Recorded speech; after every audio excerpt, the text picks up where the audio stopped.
And we are live on YouTube. And we are live on YouTube. Let me go make sure I connect to my Wi-Fi because I can afford to pay the bill that they would come with. Got it. All right. So we're live on YouTube. And I'm going to be sending the link. Oh, we do that now. All right. So I'm sending the link right now. I'm sending the link in the chat as well. So I'm sending the link here. And I'm sending the link. Hi, hon.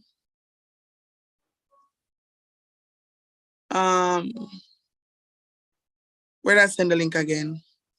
All right, I'm sending the link here.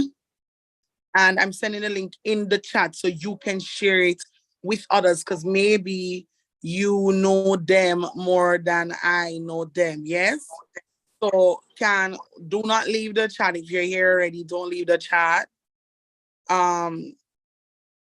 Yeah, let me just let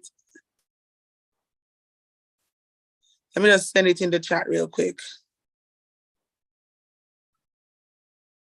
Oh, hi, Colleen.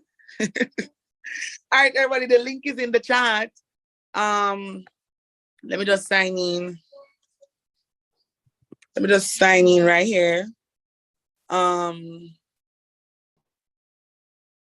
Switch account. I'm signing on my laptop as well. Because that's where my notes are. And I don't think I can maneuver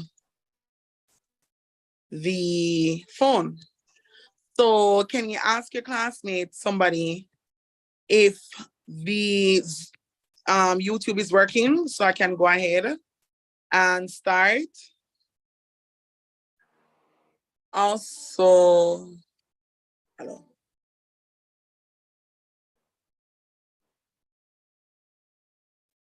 All right, good.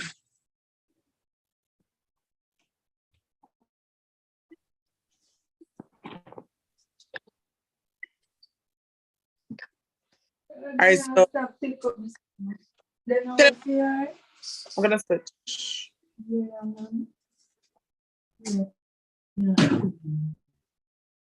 All right, so I'll switch to the computer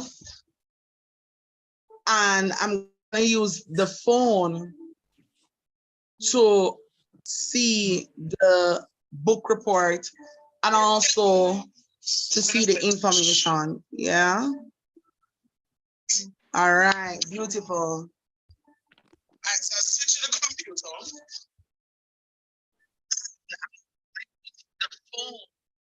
All righty. Okay, good.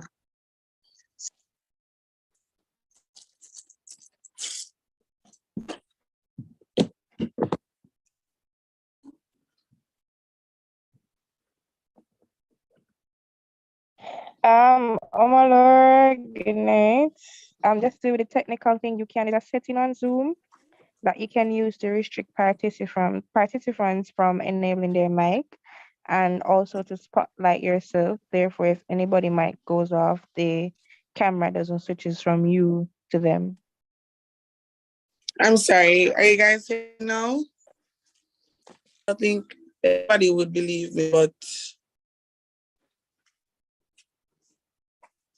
this just shut right off on me. So I'm just gonna, oh, okay. We just admit all in the room. And after admit these people, that is it. We're at the full capacity for the Zoom. All persons must join online via YouTube. We are full capacity on the Zoom. All of the persons must join online via YouTube. That's I apologize for the inconvenience. That's what we get right now. Yes. In this moment, Laura, I was first, saying that before you get cut off, I was saying that you can enable the setting on Zoom to disable participants from turning on their mics without you giving them permission. So to prevent each mic coming on every time. Aww. Tell me how to do that. So there should be seen three dots. Meeting settings Meeting or settings, yeah. flight, mute on entry. Yeah. And I then you like can your right click on yourself to spotlight yourself. Therefore, you don't move from the center at all, even if somebody else turns on their video or mic gets enabled or whatever. how I like. You see when you put the cursor on yourself or your phone, you're How I supposed to pin be it. able to either Actually. pin yourself, right? Cool. Beautiful. All right, I appreciate that, hon. All right, so we are at full capacity. Christy, just check if YouTube is still working because I don't want anybody to be at a disadvantage when we start. You understand me? So, Christy, you're my point girl for Evelyn, and I appreciate you for not Yes, volunteering, YouTube is still but working. beautiful. All right, good evening, everyone. Let's start. My name is Laura Wilson. I am the UIMONA Guild president, and you may have seen me on campus from time to time. I'm one of the candidates vying for Guild president again, but that's not the meat of the matter right now. The meat of the matter right now is that I have a book report that is due in 2 days. Yes, 2 days. You have a book report. Timoy, I'm mute Timoy. I'm mute Sabrina. Okay, beautiful. You have a book report that is due in 2 days. You have been talking to your lecturer countless times, trying to get information on how to do this book report. And no matter what, you still find yourself at a loophole because you have no idea what is happening in this segment. You don't. You really don't. And to me, that is fine. Yes. And that's where I come in per se, in terms of giving you the opportunity to know exactly what you're doing. And of course,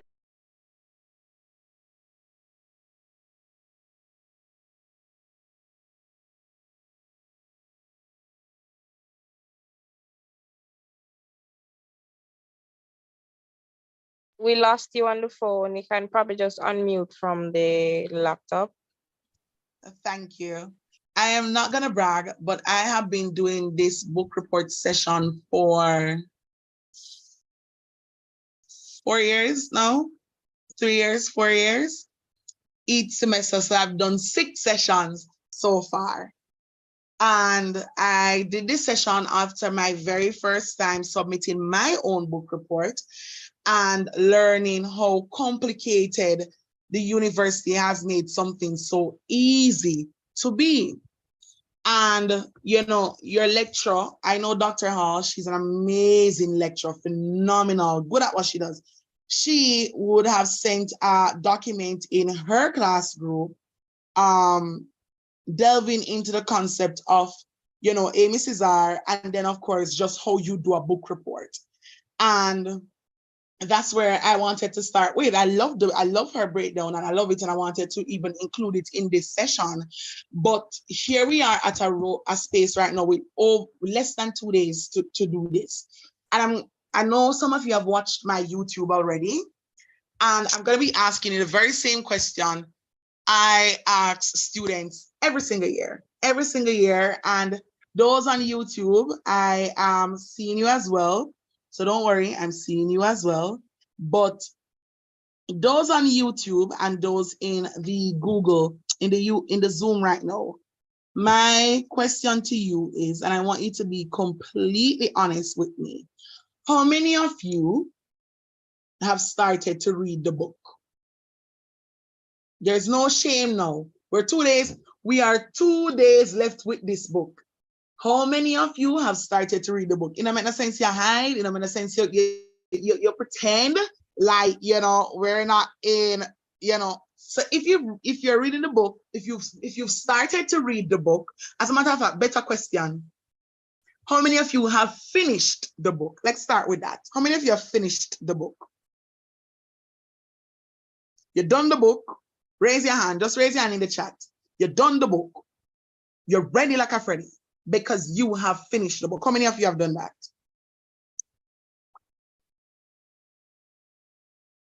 All right.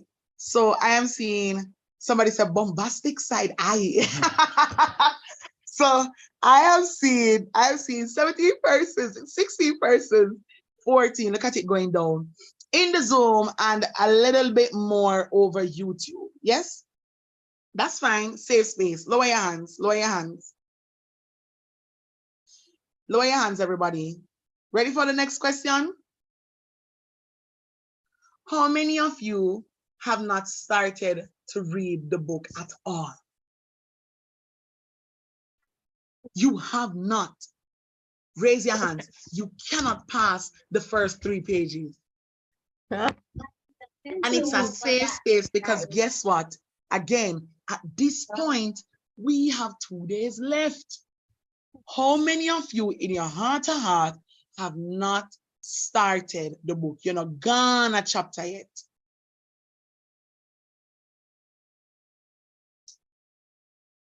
You're not gone a chapter yet.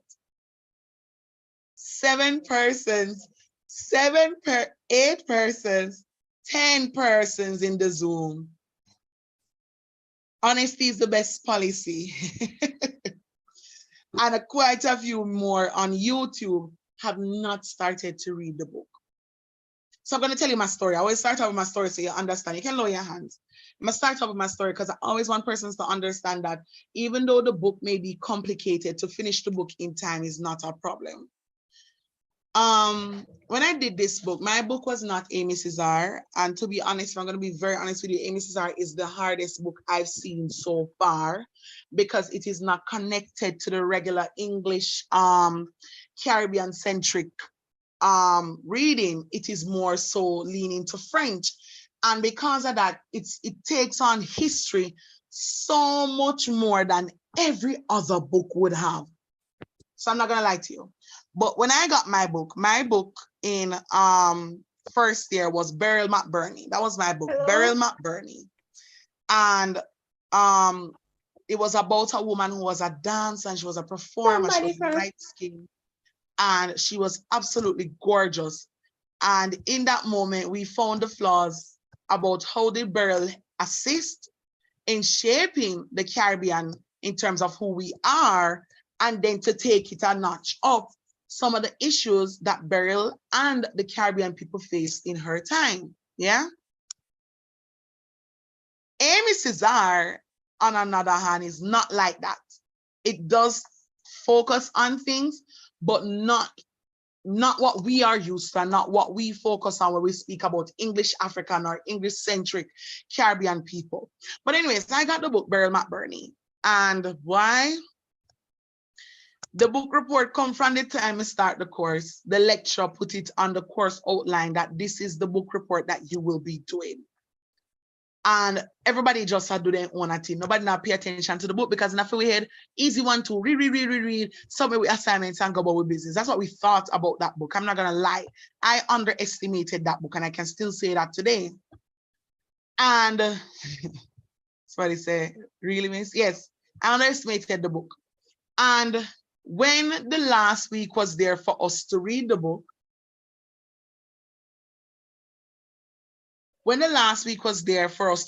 I had classes on Monday and the book was due Friday. The book is always due around this time. So there's no difference, guys. It's normally the same book kind of thing that happens, yes?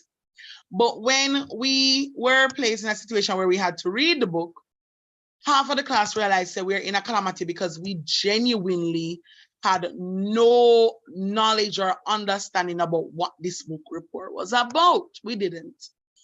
And as much as we wanted to be in a position to do the book, it never did work for me. And I can't forget the Friday was the deadline and I still didn't start the book. And I remember everybody around upon Donover Library because they have to submit them book report, And my data space for me, I said, listen, it makes no sense I kill off myself because there's no way I'm going to submit this book report on time because I have not started to read the book. I'm not saying you should be like me. I'm just telling you my story. And after that, when everybody has submitted, the book report was due 11:59 Eastern Caribbean time, which is 10:59 in Jamaican time. So around 9:59, when everybody is wrapping up to submit their book report, I am just starting the book. Just open the book and say, me I gonna start read the book. Not because I was lazy, it's just that I just didn't know what to do. Me never know what the book report want from me, nothing. So 9:59, when the book report due, 10:59, Oma Laura just start read the book. And me watch people leave the library because we're using the main library. Everybody I leave because them submit them book report, happy like a lark. And I still, at that time, could not finish the book. So on the day of deadline, I spent the time finishing the book. I read the book, and I prepared myself to actually go forward. But you know, so funny, remember, deadline is 10:59 Jamaican time. And even after that, I still went back the next day, which was the Saturday, and read the book. So I could grasp exactly the book had. So I read it the first time to understand the book. I read it the second time to find the themes that I was learning, Caribbean Sea, the book. And then the Saturday night, I started to write the book report. Again, this book report was due Friday night, 10:59, and I started writing Saturday night around 9. So what? The book never done Saturday night. The book finished Sunday. Yes?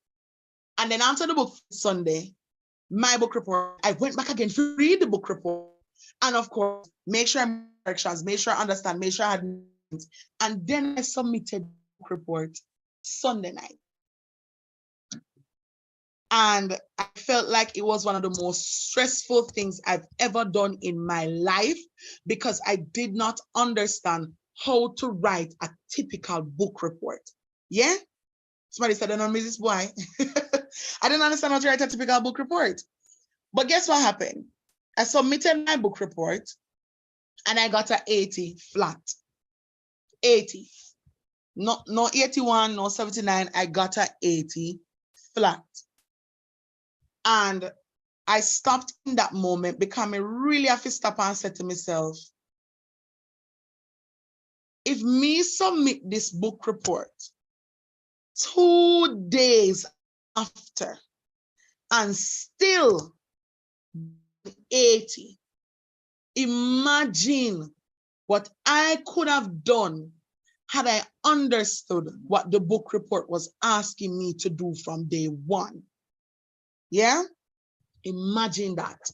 So I want you to take that into consideration when you address this book report on the basis that the lecture, and I'm not saying the lecture, the course itself is a very easy course, especially if you have a passion, Sean, especially if you have a passion for history and sociology and civics rather, and things like that. It's when you have that passion for those things, this book report becomes 10 times more easier. But of course, this book report is not done by historians and sociologists and humanities students only. We have those who do sciences, those who do law, those who do mathematics, who literally have no interest whatsoever in understanding anything about Caribbean history. That's not your study at all. And so I can grasp when it becomes difficult for you to write a book report. Now I'm going to open it's what I use to guide me when I do my book report session every year. And it's what I'll be sharing with you.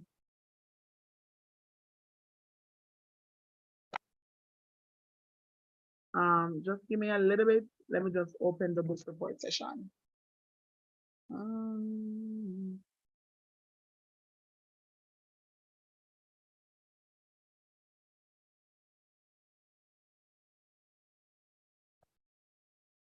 just let me know when you can see my screen. Okay. Because we're about to get into the nitty-gritty of it. So right now, what I want you to do is one, get your notebook together. Get a notebook. Get the book in hand. So if you don't have access to the book, you are already in a position where you are bound to fail. So find the book. Find the book right now.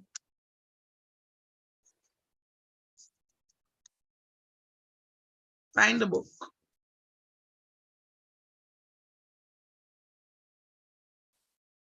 And let's go into it.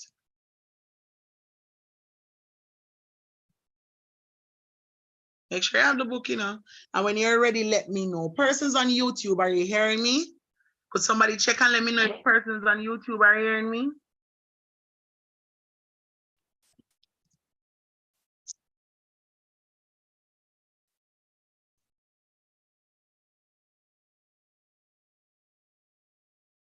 Are they hearing me?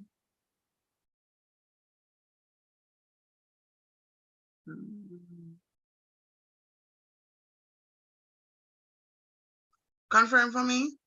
Christine? Yes, there. Okay, beautiful. Because I'm not seeing any comments in the chat. So, okay. Thank you, B. Bianca says she's hearing me perfectly. All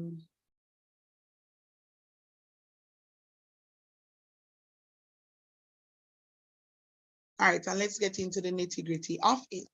All right. So just let me know when you're seeing my screen. And we can start. All right. I'm not necessarily tech savvy, that's the bad, so sad. But that's really isn't my thing. I'm not You tech savvy. started sharing?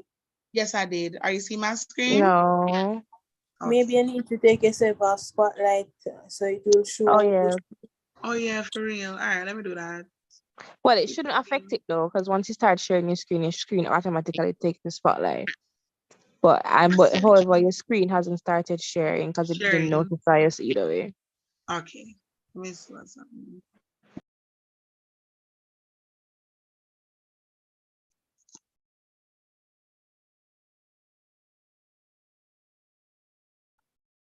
All right.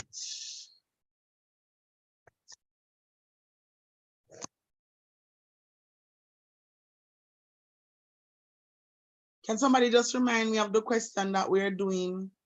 What's the question that they gave to you? I think it said To to what extent? extent Yeah. what emissions your work and life influence the understanding of Caribbean identity post-colonial era.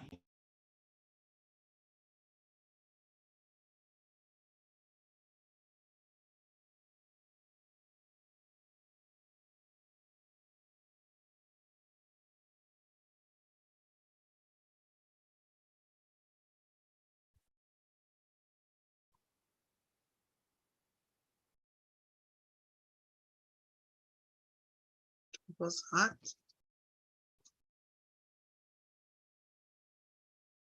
And if any of your friends are at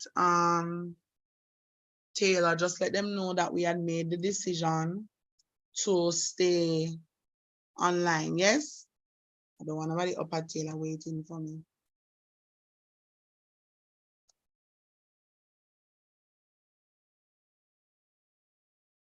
Mm. Mm, mm, mm.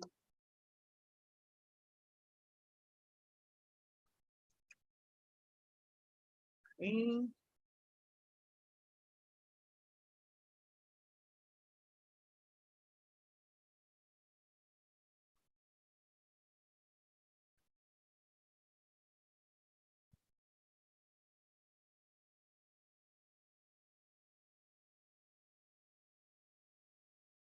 All right. Let me know if you see my screen now. No. No, sir. Come with my screen, please. One thing enough. To share me that I'm not sorry. And I have some phenomenal essays and I have beautiful essays examples that I want you guys to see for yourselves. I can't wait for you guys to get to see those. All right, one more time. I think I got it now.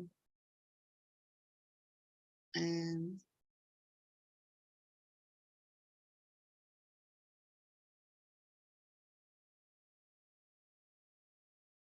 seen it? Yes. Yes, we're seeing it now. Lord, you see. All right, everyone. So let's get into it now. And let's handle this. So we're doing the Amy Cesar's book report and we're getting these A's together. Yes?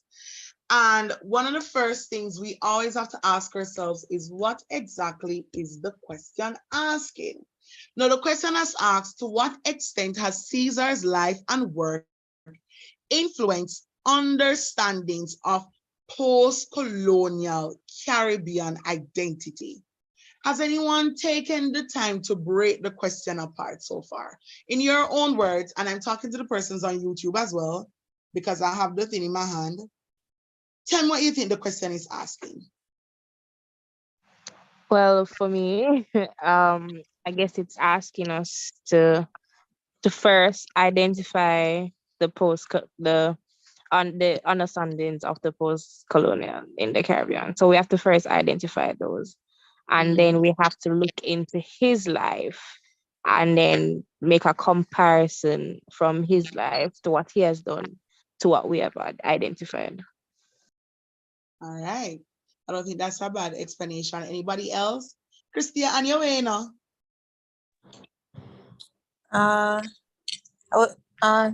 To what she said, most of it. So I think deals with understanding what is the post-colonial era about, what is meant by Caribbean identity, understanding what has Caesar life and work involved, and then do a comparison into where there is a linkage with his work and Caribbean identity and post-colonial. Also, looking into what necessarily is meant by understandings. Right. Okay. Anybody in the YouTube want to give it a try? I'm in the comments. Just let me know.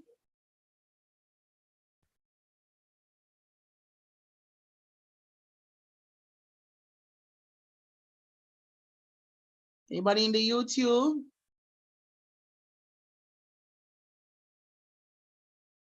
No? Make sure you know. All right. So for me in particular, whenever we are doing these questions, one of the biggest things I say to myself is you have to, one, look at is there a historical aspect to this question in terms of a time in history?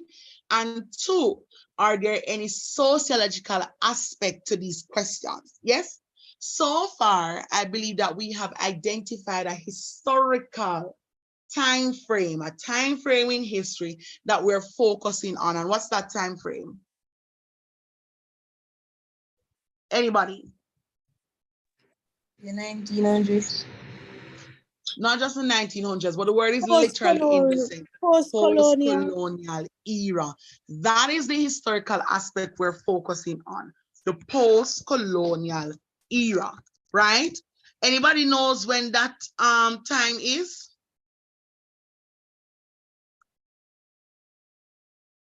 Anybody knows when the post-colonial era was started? In the 1900s. In the and some people remember we're doing this thing together now. After colonialism, sometime in the 90s, well, not 90s, sorry, 1900s. In the 1900s? After colonialism, when countries start to get independent. All right.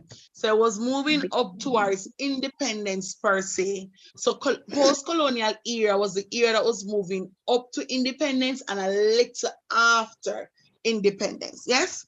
And there was a lot of things. The minute you start thinking about that, you must now ask yourself, too, what are some of the popular things that were happening in that particular era? What some things we know that are going where we really need to actually focus on right now? In the post-colonial era, if you should take up your phone and Google post-colonial era, What are some of the prominent things that you see happening in terms of social issues and history issues? And then, of course, Caribbean identity. That's one of the biggest things you have to start doing. You have to first know exactly what is the era that you're working with. Because if we start to focus on information that happened during the era of slavery or the era of colonialism, we're faced with a problem in which we will not answer the question because we're outside of the complete time frame in which they are asking us to revise. So first thing first, write down the era that you're working with. Everybody write down the era that you're working with right now.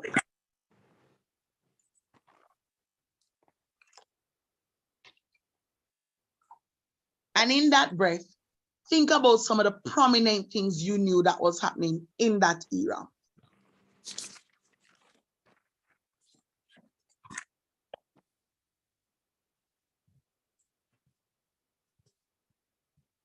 Just think about it. See, we're not start even look at the book. We're just thinking about what the question itself is asking us. Nothing more than that.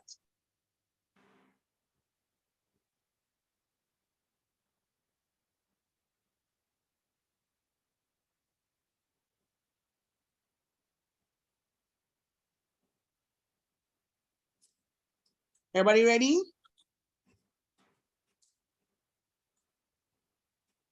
Then there's something that I want you to focus on, and I'm going to highlight it here.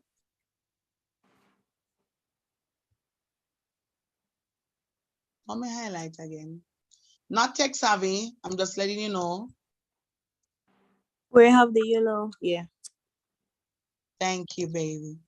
There's a phrase or a term that I want you to look at, and then write the definition of what you think that phrase is. That phrase, Caribbean identity.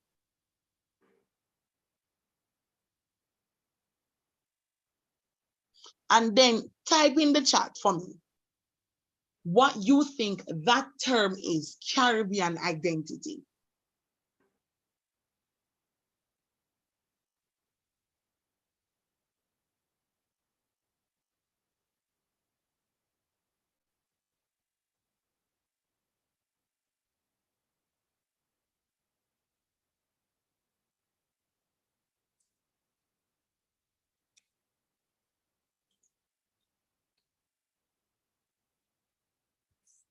We've done that.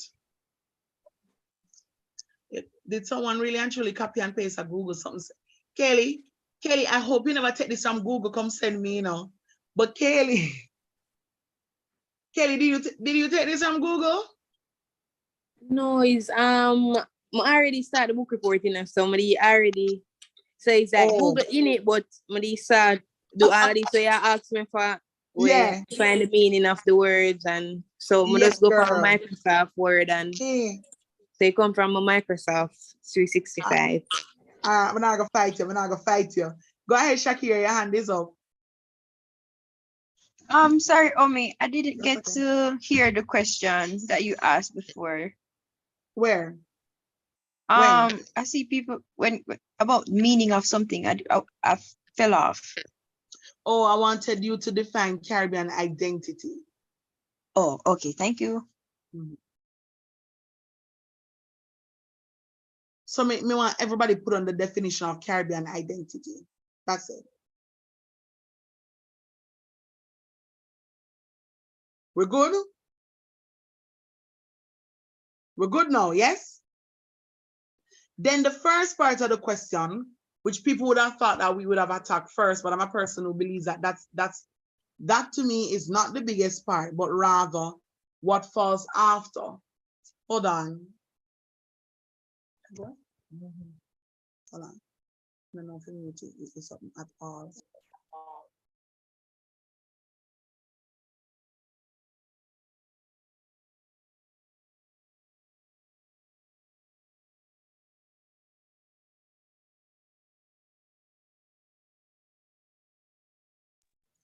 All right, thank you so much, Fish. All right. Going forward from there, guys, and our friends just leaving me, so I'm trying to make sure he's okay. The big part of the question now, again, I start to highlight. To what extent has Caesar's life and work influenced understanding of post-colonial Caribbean identity? Yes? To what extent has Caesar's life and work to what extent has Caesar's life and work influenced understanding of post-colonial Caribbean identity?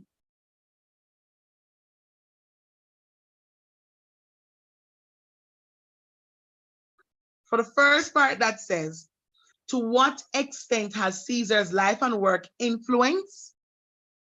It is literally asking you, as a Caribbean civilization student, and as a student who has been paying attention in class, I hope, and as a student who has read the book, even though most of us have not, the question is asking you, do you believe that Caesar's life and work actually connected to understanding the post-colonial Caribbean identity?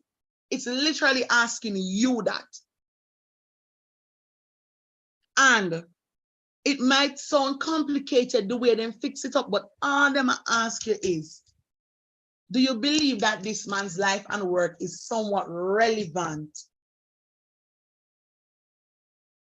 in understanding or knowing who we are, what we've accomplished, our culture at all? So all these big words that they're doing, honestly, it is to throw you off. But all the question is asking you in this moment, and I'm reading from my phone because I'm in the YouTube too.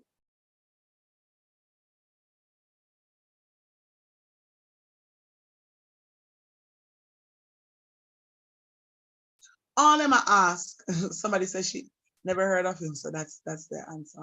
But all I'm asking you is, this man, based on the book that you're supposed to read, did he contribute whatsoever to who we are, what we've accomplished, and our culture after slavery and after colonialism up in 1945 going up? Yes? Which means that by right, you have to start research. What are some of the prominent things that were happening in the post-colonial era? That's how you start your book report. You have to know what exactly that happened in that era, so you know if this man's work and life has contributed to that. Yes? But let's tone it down or not. Let's go down to the basic part of it, because we must now know how to write a book report. I believe that this has worked for me perfectly, and I'm sharing it with you too. Let me know if you're still seeing my screen as I come off it. I am. You're still seeing it? Beautiful.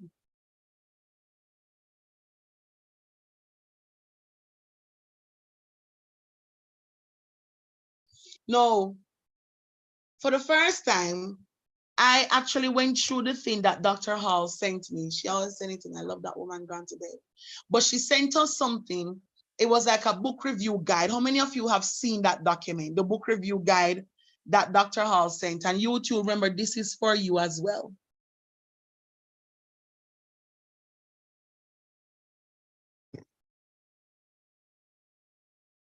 So, all right, yes. So you've seen the book review guide, yes? And for me, I think the book review guide has proven to be absolutely phenomenal in terms of breaking down some things for you. Yes?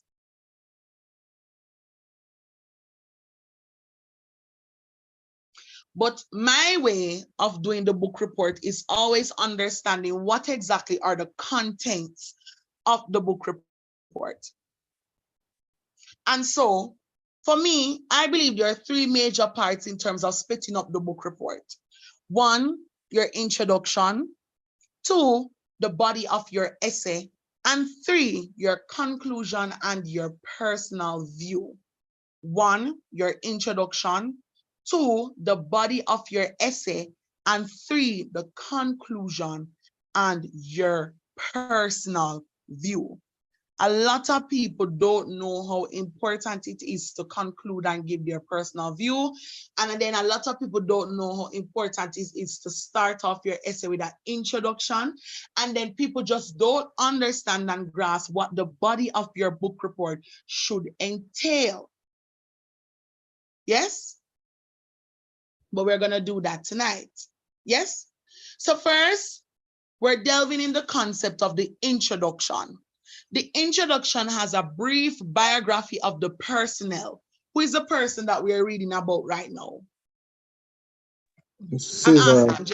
Who? Cesare. Caesar.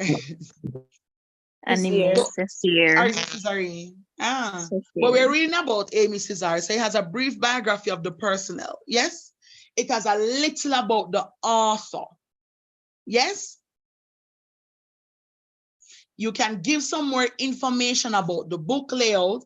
I always say to people that one of the biggest things I like to highlight about these books that we read is that they're offered to us from the University of the West Indies as part of the Caribbean Biography Series. And the Caribbean Biography Series basically highlights phenomenal contributors to Caribbean history over the year, especially on the concept of identifying ourselves as Caribbean people. That is what these amazing contributors to Caribbean society are.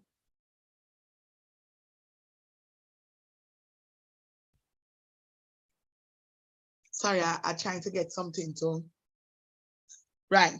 So that's something I always say to students. Ensure you understand, 1, who is Amy Caesar? B, the author's information. C, the book's layout. Just give us a little bit about the book, yeah? And of course, last but not least, your thesis statement. Everybody good so far in terms of what is to be in the introduction? Yes? Yeah. Okay. Guys, remember, I know me not reading, you have to talk to me, yeah? Then, of course, comes the body of the essay. And the body of the essay has the first point. I think I got too far. First point, the second point, the third point, and if you believe that you are the brightest person on earth, you can do a 4th point. Yes? And then, of course, after all that comes the conclusion and your personal view. Yes? Everybody understand that, right? Everybody grasp with me? Okay, good. And that is how we start our essays. We break it apart. We know exactly what we're doing, one after the other. Again, I'm not here to tell you exactly how to write your book report. My role right now, meaning I can't tell you exactly what to put in there or anything. My role right now is to give you a workable structure so you can write your book report. I have a friend, let me make sure I find him document because he helped me each year and I don't want to lose it. Let me see if I can find it. Amy Caesar. He always gives me some really good themes. Sammy always give me some good themes, but let's see if we can find Sammy. Sammy gives me some solid themes each year. See if I can find Sammy. And I'm checking about our Carib group before I go any further. Sorry, guys. I just want to find the document so I can send it to you guys. Because after this, I will be sending all the documents to you so that you can go through it as you please and you know what you have to do. So let me just find it first.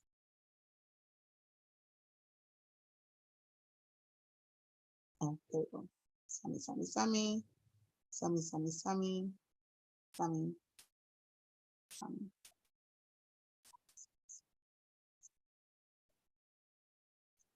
Oh yeah, found it. Found it.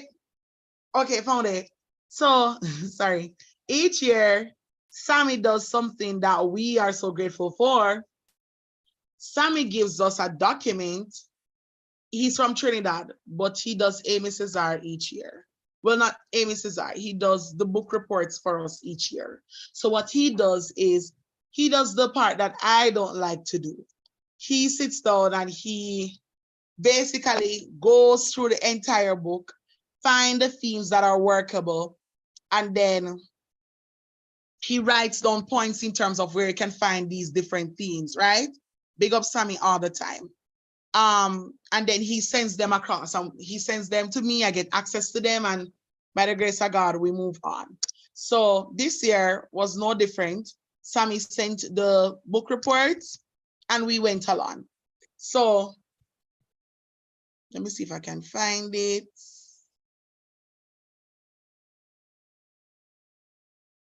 No, let me open it and let you guys get to see it. But I just want to show you so you don't have to worry yourself about when I go get certain information from. That's all I go kill me. But yeah, let me open it. Sorry.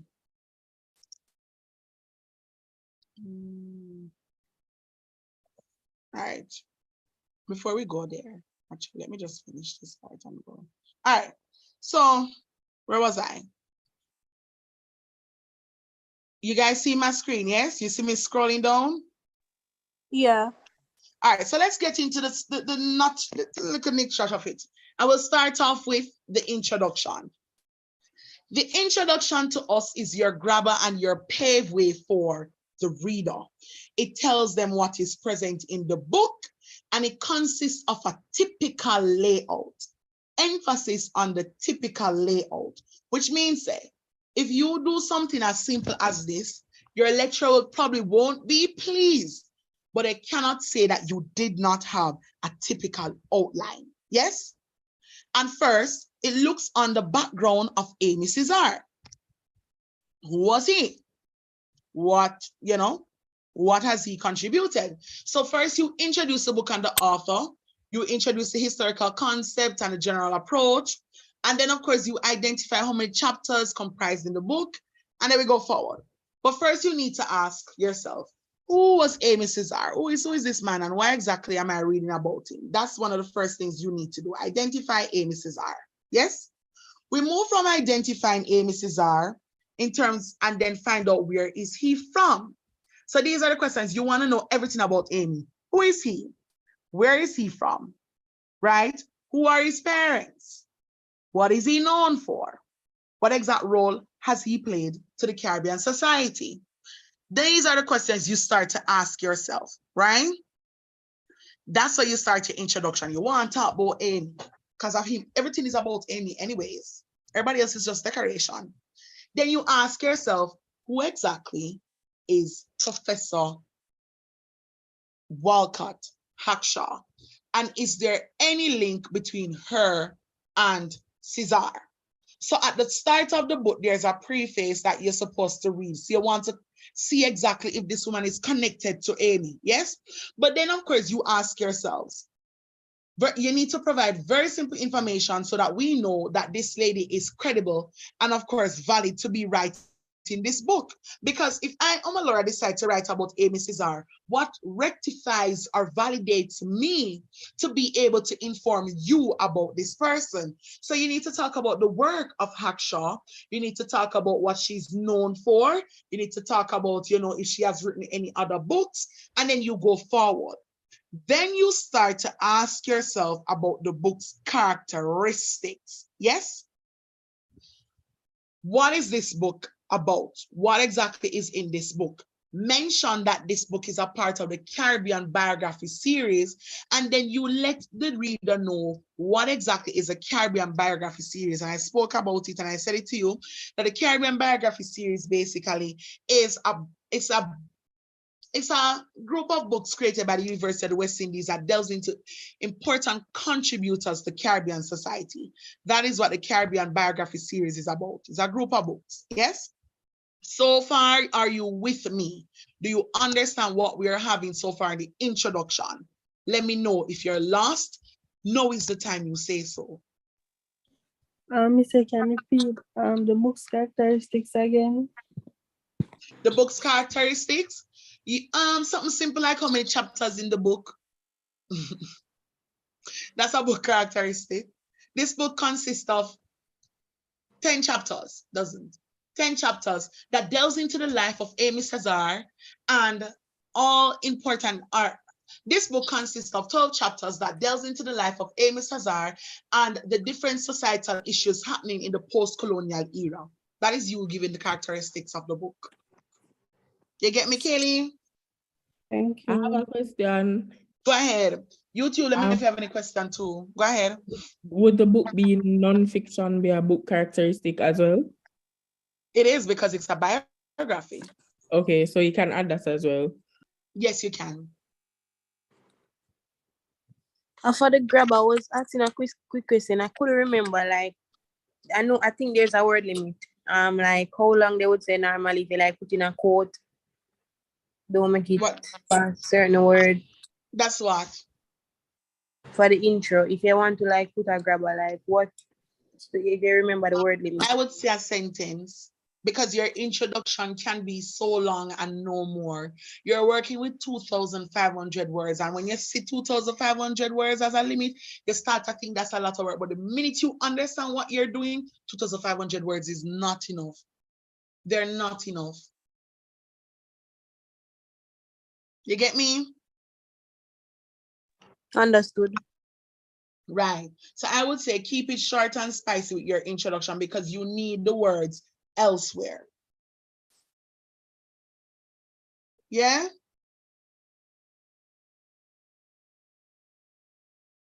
And then we move on to the important part, which is what? Your thesis statement. Now, a lot of people need to remember this, that your thesis statement is the last sentence in your introduction. After your thesis statement, nothing. We don't want to hear the reader will now delve into it. The writer will now explain. No. After your thesis statement, we go no further, because your thesis statement serves as an informant to the reader. Yes, your quote is 500. It's good.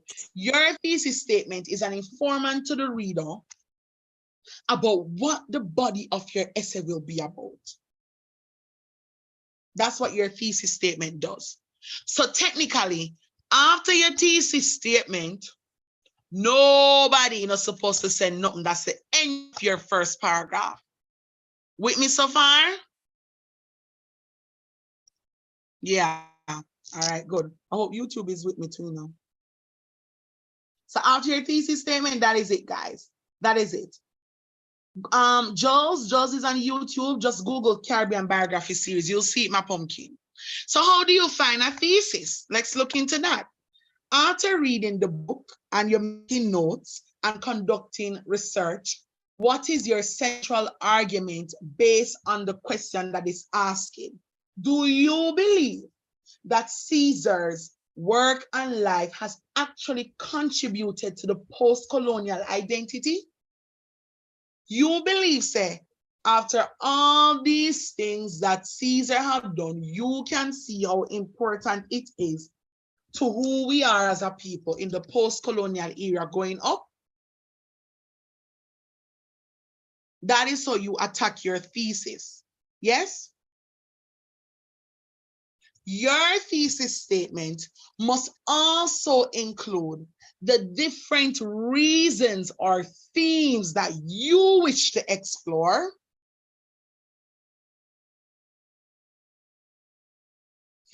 based on your answer to the question. So I can say, yes, I believe that Amy Cesar contributed greatly, because Amy Cesar brought forward the narrative of negritude to Caribbean society, something that actually pushed us to appreciate who we are, and of course brought light to Pan-Africanism. So my theme or my reason for believing would be negritude.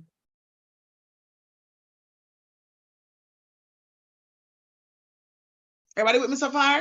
That's just me giving a little example. But everybody's with me so far? All right. So let's take some notes about who Amy Caesar is. This man was born, we're still in the introduction. This man was born of the working class. His father was a tax collector. His mother was a dressmaker. His name means beloved in French. And he attended the Victor Choliard School. That is who is that he was, his history. We're doing the introduction. His work, he was a poet, a politician, a playwright. I'm going from the guide. He grew up to love French poetry and Martinican Creole culture. He studied in Paris. He was the founder of the Black Student magazine. He's the founder of the Negritude movement. He has influenced Black consciousness, and his work has been translated in many languages.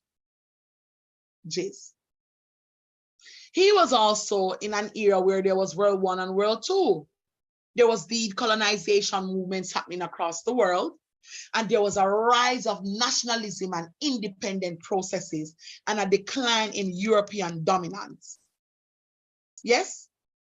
And then you ask, what are some of the work of Caesar, his aspect or his connection to politics? And then comes the concept of negritude. Are you with me? Did I lose you? If I lose you, tell me. Say it one more time. Thank you. Thank you. So, and I'm going back to the introduction again, because first I said to you, you have to tell me who is Amy Caesar. And I think I'm going to share my screen. Instead of sharing that document, I just share the actual screen. Because I'm going from something there to something there. I'm going from tab to tab. So I don't want you guys to miss anything. And I'll be sending this doc in the different WhatsApp groups. Share with your classmates, yes? And I'm gonna send Sammy as soon as possible too, for you to share with your classmates. We're no longer seeing the screen. Yeah, man, I know, baby. I'm opening up my document for you. Well, I'm opening up multiple documents for you. All right, sharing screen. All right.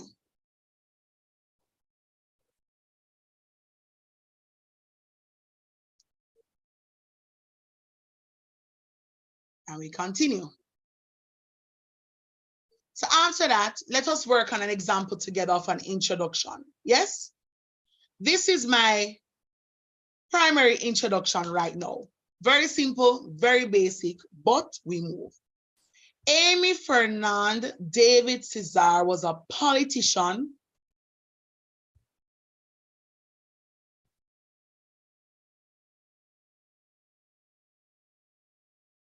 I'm trying to break the page. Guys, let me tell you something. I'm not tech savvy, you know. I'm not tech savvy. I'm afraid to talk. Nobody can make me feel no way. I'm not a tech savvy person. And it shared me a road a couple of times, but we're learning, all right? Good. Back. Right, so this is my basic introduction. Amy Fernand David Caesar was a politician, poet, and author who was born on June 26, 1930. He was born to mother and father as the second of 6 children. His father was a taxation officer and his mother a housewife and a seamstress. He went to Victor Choliard High School and attended the university in Paris, France. The author of this book, Professor Elizabeth Walcott Hackshaw, served as a professor at the University of the West Indies, St. Augustine, and taught French literature and creative writing. No, hold on. No, we're not ready for it yet. We're not ready for it yet. We just like to find something out, but we soon got to it. And this book is a part of the Caribbean biography series and consists of 3 chapters that delves into the life of Cesar and his contribution to the Caribbean people. From this book, there were many powerful themes identified that reflects the Caribbean society, including XYZ, XYZ, XYZ, XYZ, which will be discussed in this book report. I'm going to change the thesis soon. So let's just mark it in red so not everybody knows say we're not going to use this thesis. All right. So this is my basic introduction. And this basic introduction answered quite a few things. Let's look at it. These are the things this basic introduction answered. Who was Amy Cesar? Somebody's asking where the recording will be posted. We will post it on YouTube. Just type back in my name, you'll find it. But these are the questions. Somebody said they're not seeing clearly. I should have zoomed in for real. Sorry.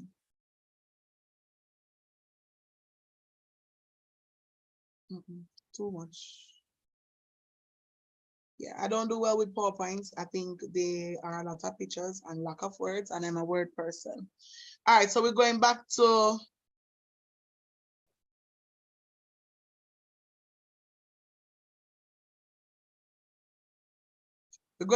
this, yes?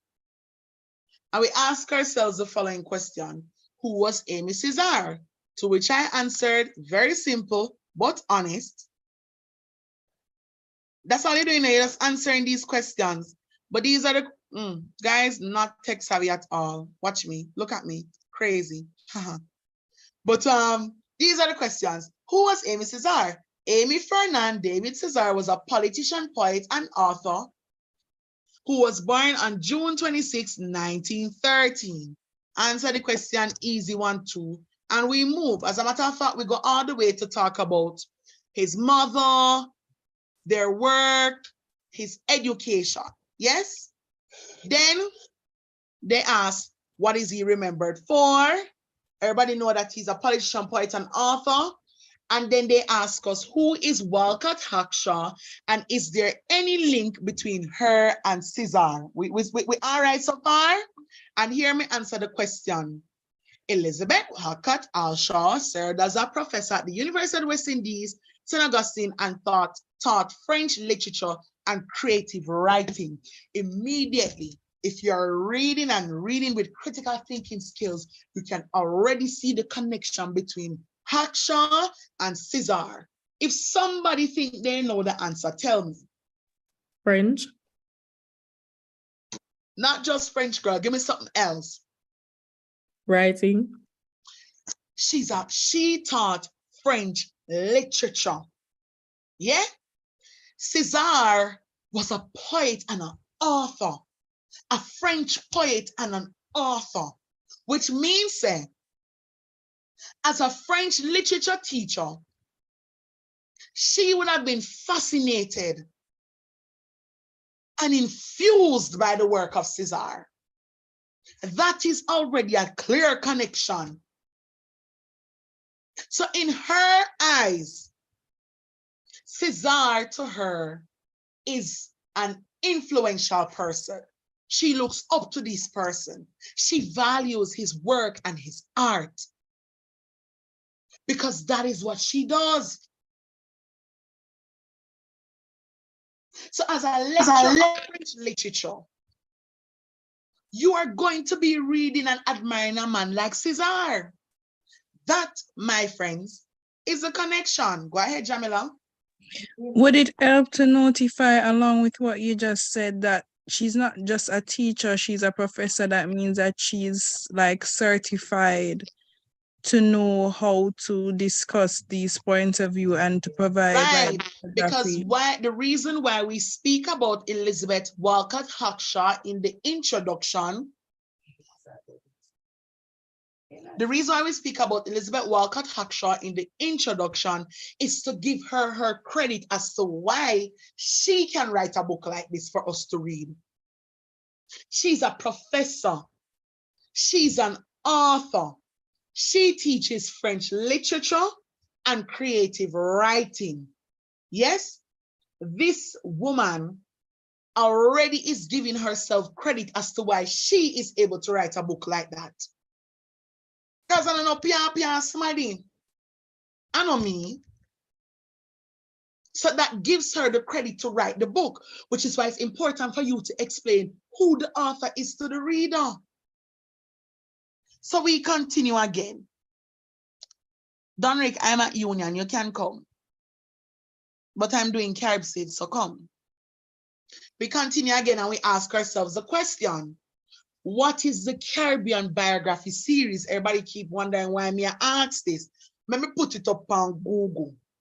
Put it up on Google.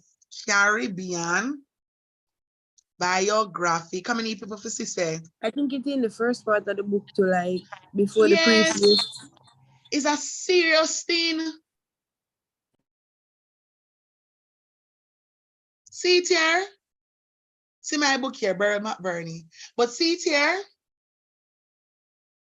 The Caribbean biography. Come, pop up. The Caribbean Biography Book Report Series from the University of the West Indies Press celebrates and immortalizes the architects of Caribbean culture. This series aims to introduce general readers to those individuals who have made sterling contributions to the region in their chosen fields of literature, arts, politics, and sports, and are the shapers and bearers of Caribbean identity. Do you understand why you must bring light to that aspect, that this book is a part of Caribbean biography series? Remember, Caribbean civilization, talks about who we are as a Caribbean people, how we identify ourselves, our history, our progress, and where we are right now. And so when your lecturer gives you a book like this from the Caribbean biography series, you must tell us why it falls underneath this. It is because these type of books are important books to understanding who were the contributors to our Caribbean identity, which is exactly what the question asking. So this is like a hint to tell you that Amy Cesar is important, or Cesar. He's important. So what the book is asking, the fact that this book is a part of the Caribbean biography series means that Cesar has played some sort of role in shaping who we are as a Caribbean.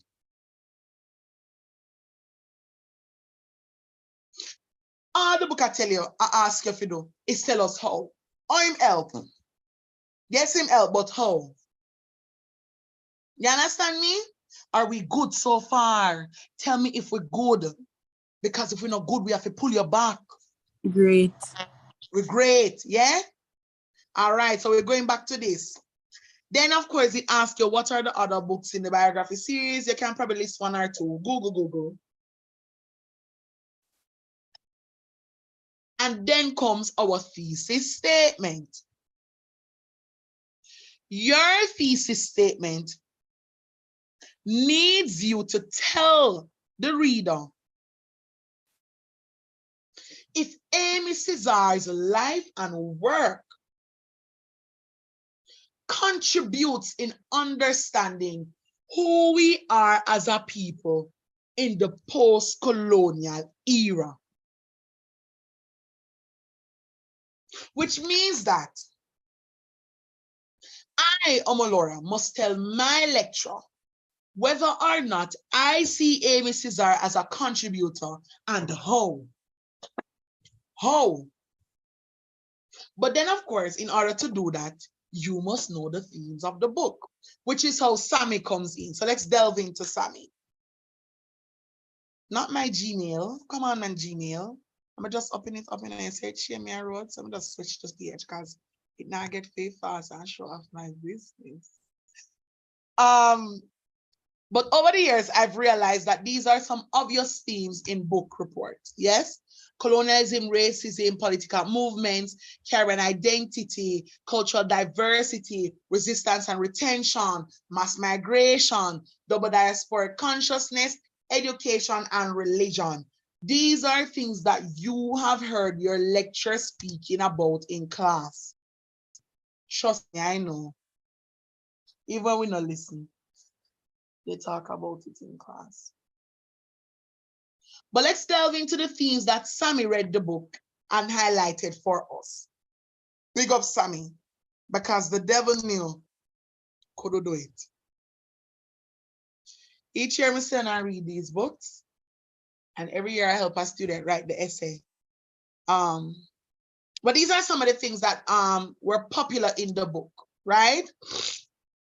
And Sammy gave us the privilege of telling us the chapter, the page, and the theme. Yes, chapter, page, theme. And Sammy delved into, where's the negritude one, Sammy?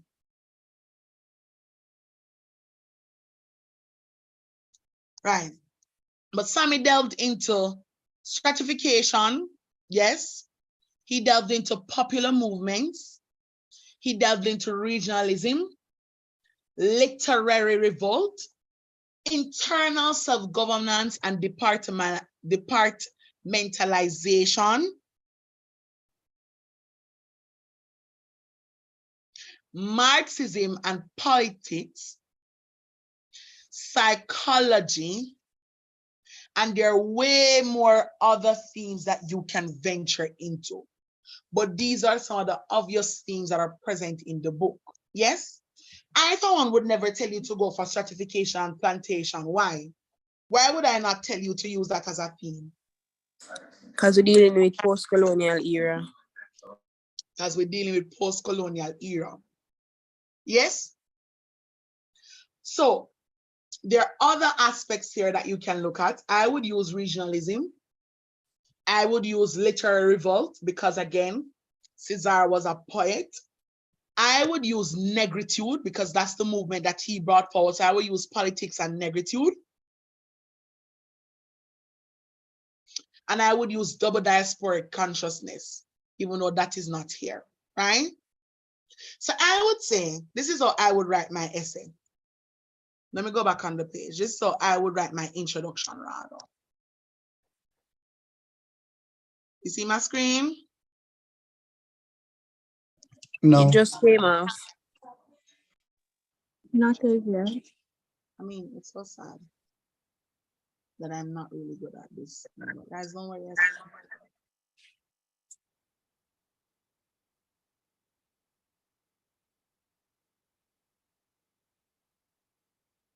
All right. So this is how I would, oh, she said I'm canceling the screen. This is how I would write my essay, my introduction rather, on the basis of what the question is asking. Remind me what the question is asking. The extent of his work and life in understanding Caribbean identity, post-colonial. All right, this is how I write my book. My introduction rather. After me do all of that, yes? Because we do all of this. This is my introduction. From reading the book and observing, everybody with me? Everybody see my screen? From reading the book and observing the important elements in the post-colonial Caribbean identity,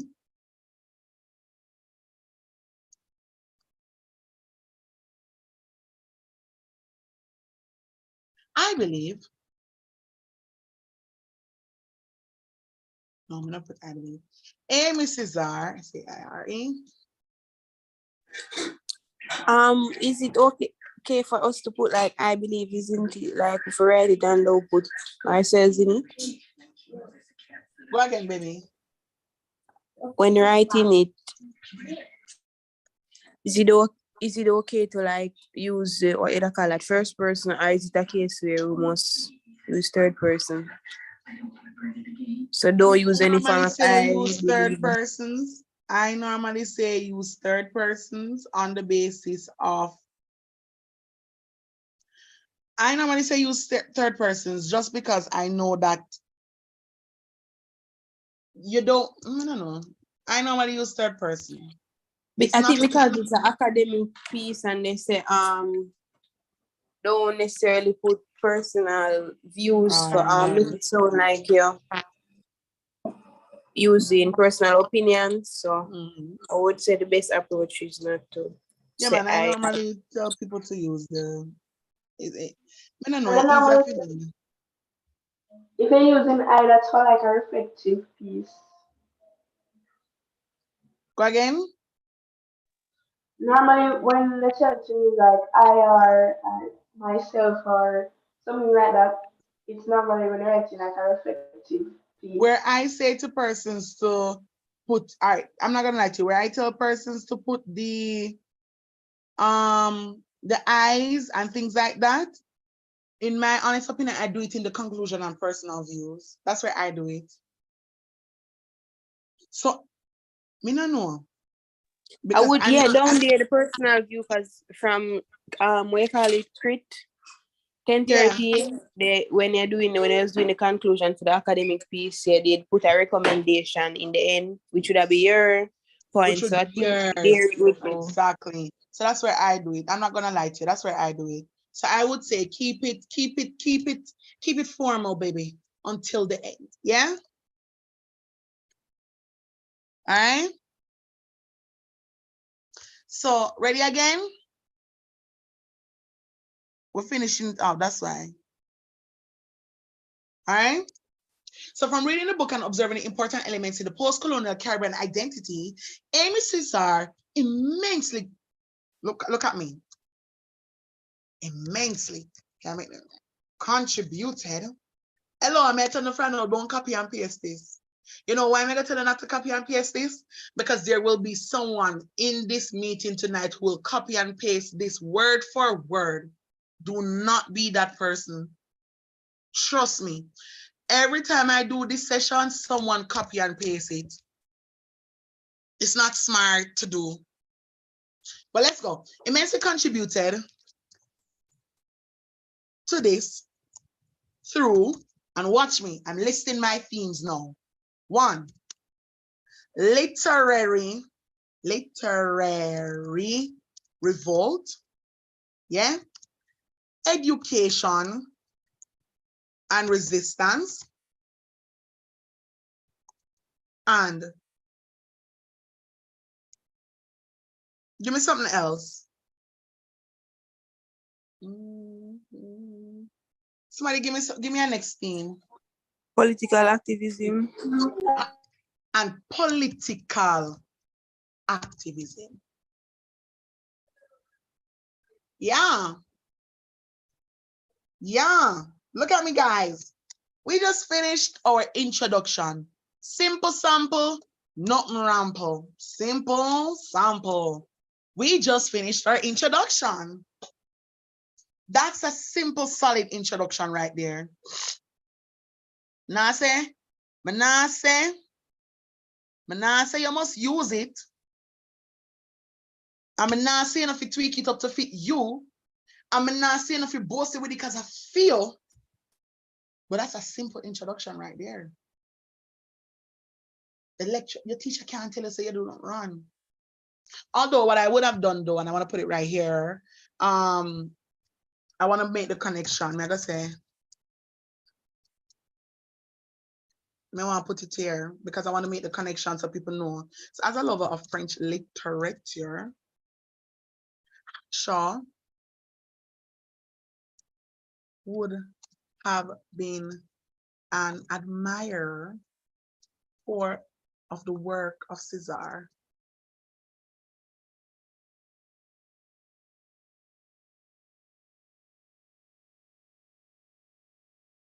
His contribution to literature,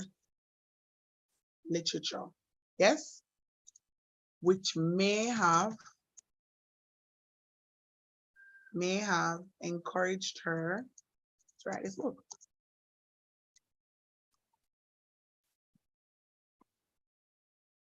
You know, it would have been a good and solid team too, revisionism. You know why? No, that's on you guys. That's on you guys to find your teams and work on it. But this is a solid something there, guys. Any questions, people? Tell Auntie Omi so she can answer now. Any question for me, babies? Any?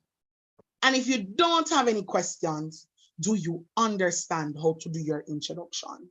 I was actually, I was wondering how education would impact Caribbean. All right, now you're gonna get to know. All right, who talk to me? Who talk to me? Tristan. Tristan. Yeah. Yeah, wait, no worry, we're gonna get into that. On a time yet, All right. But we're getting to it here on a time yet. But I have a question. go ahead. YouTube, wait, before you go, YouTubers, you can ask a question too, you know, I'm gonna answer.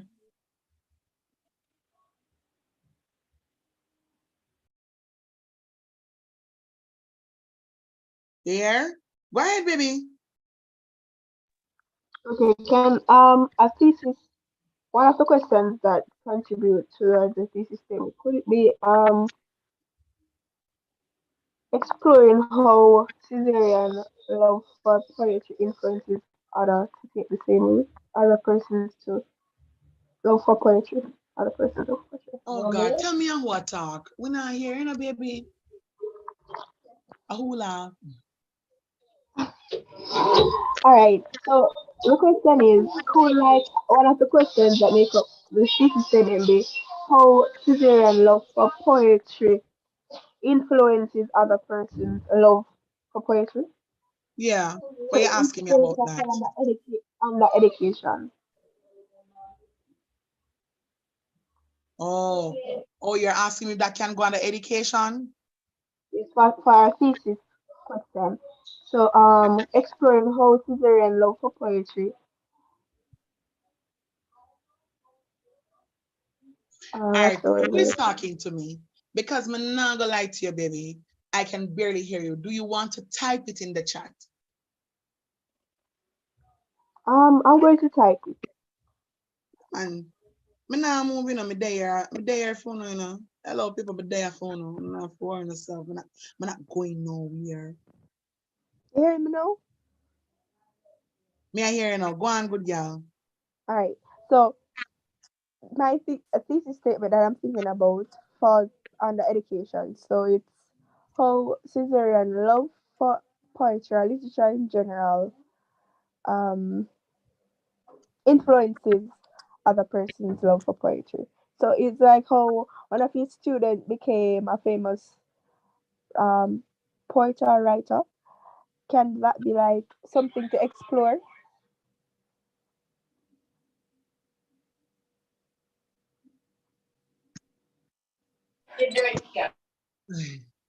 I want to answer. I really do. But I'm gonna be very honest with you. I don't know why I'm not hearing you, but I am not. Are you willing to type the question? I heard her. She said Mm-hmm. that she was saying his love for poetry, Mm-hmm. and it inspired his student, and he had a student that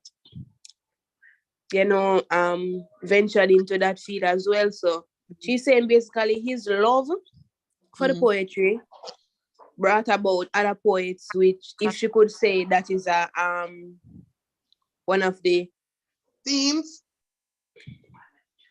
Mm-mm. Let me tell you why. I'm not saying you can't, but let me tell you why. You can say to me that a theme in the book that a theme. All right, let me tell you why. And I'm looking at from your teacher's perspective. If you write an essay to me and say to me that Cesar contributed greatly to the post-colonial Caribbean identity because of his love for poetry, and then the reason why you say that is because he influenced one student to become a poet, then we're going to wheel it back a bit. Because one, is a student successful as a poet? Two, is a student's poetry influencing who we are as Caribbean people? So you get what me I saying? But if you say true, all right, if you can tweak it and go through something like through art and literature, yes, that's different. Because when you say through art and literature, not for his love for poetry, or you can say it like that. But if you give examples to say, one, art and literature and his love for poetry was used to educate the masses about who we are as a Caribbean people too. His art and literature was actually a form of resistance because it was some sort of education so people could know, say, we don't follow colonialism anymore. Yes? 3, his love for art, or his art and his artistic skills, or his love for poetry allow the Caribbean people to know that we can express ourselves through art. That is a different story. But if you're gonna come to tell me that the only reason you believe is because I'm somebody who did say, oh, me lecture there one poet, American one poet, then there's a problem. But guess what? We're gonna move along because wait, the person who asked the question, you understand what I say? Yes. Good.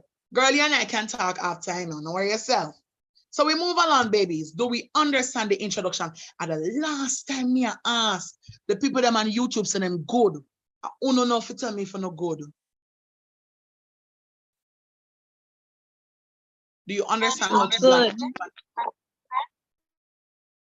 Go ahead.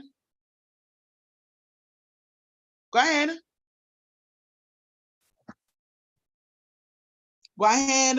She was just No, saying saying she's we're good. good. Oh, all right. So we move from the introduction and we venture into the body of the essay. The body of the essay has a typical layout as well, a layout in which you can't go wrong because it works like a charm.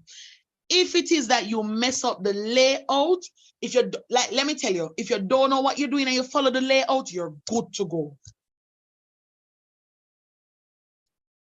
If you don't know what you're doing, but you follow the layout, you're good to go. You have my word on that.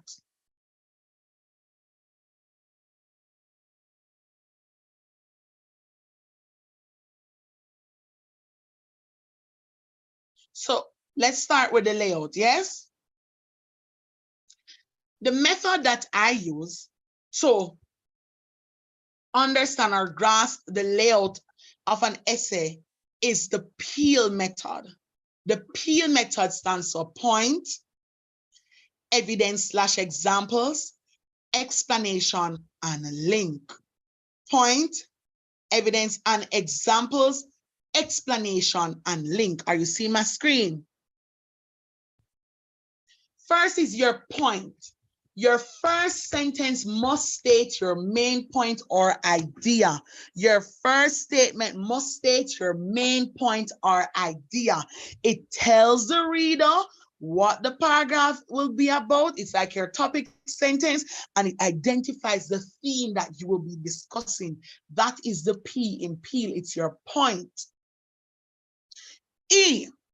E is for your evidence/examples, and it tells the reader where this theme is seen throughout the book.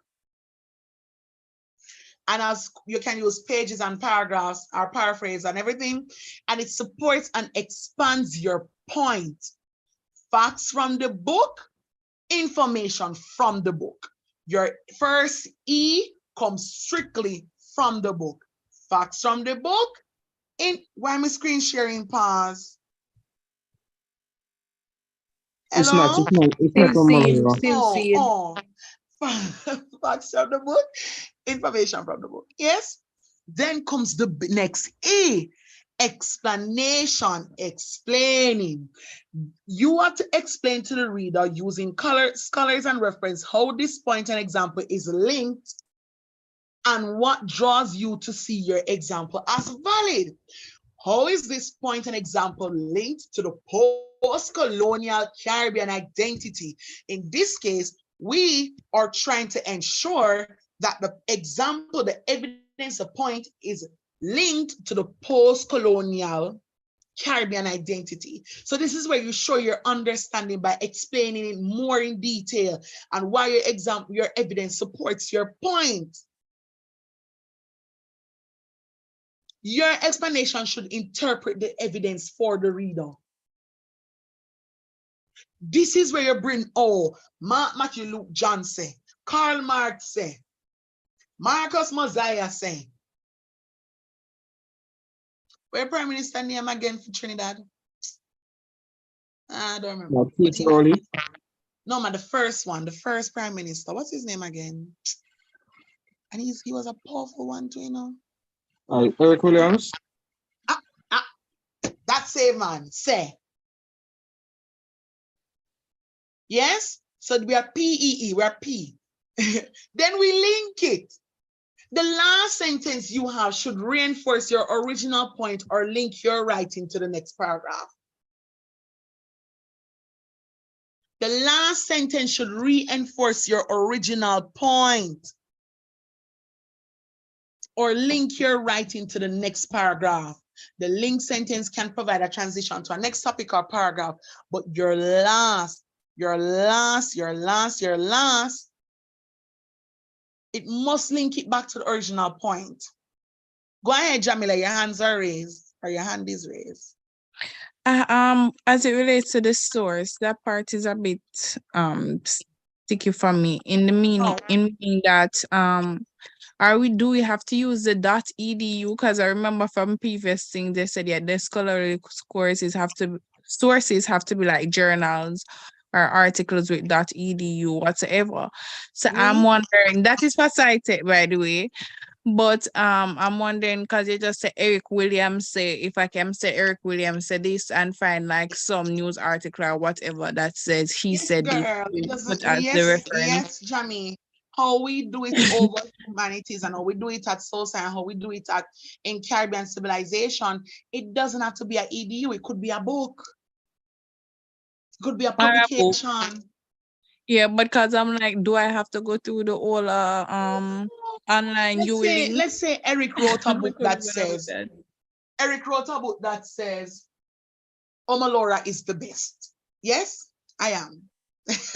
But Eric wrote a book that says Omalora is the best, right? You say, according to Eric Williams, the best person in the world lives at the Students' Union, open bracket, Omalora Wilson, 2023. That's you. That is you. All right, thank you. You get me? Yes, I do. All right. So that's how we do it, people. Yes? Yes? And remember, in Jesus' name, never forget the historical era that you're in. You're looking at the post-colonial identity. All right? Shall we do one together?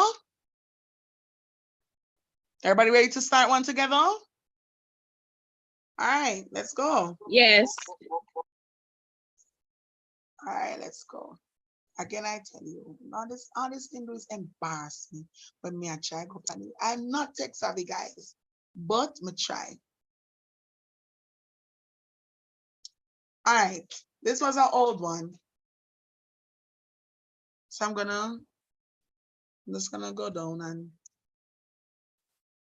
start over. Yeah. This is me writing my first paragraph, my first point in the body of the essay. Yes?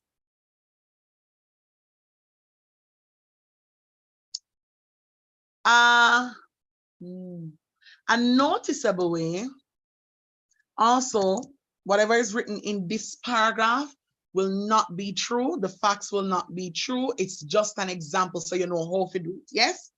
A noticeable contribution of Amy Cesar,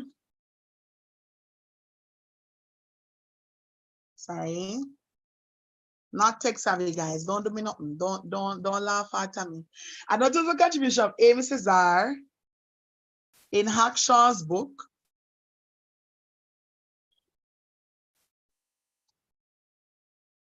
is, what's the first thing that we use? The Jesus.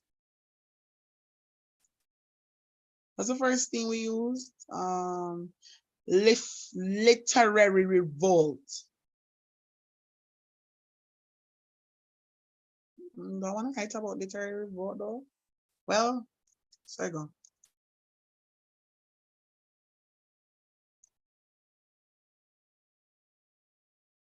Literary revolt. Not what do we do next in your eyes? Tell me what you think we do next. Get an example, so you can say one of his literary revolt, like if what he did, like maybe I one of him pieces. Oh wait, hold on. Did I miss something from my P? No man, go back to me P. Go back to me P. What do we do next? Look at my P and tell me what we do next. Define literary revolt. We define what literary revolt is.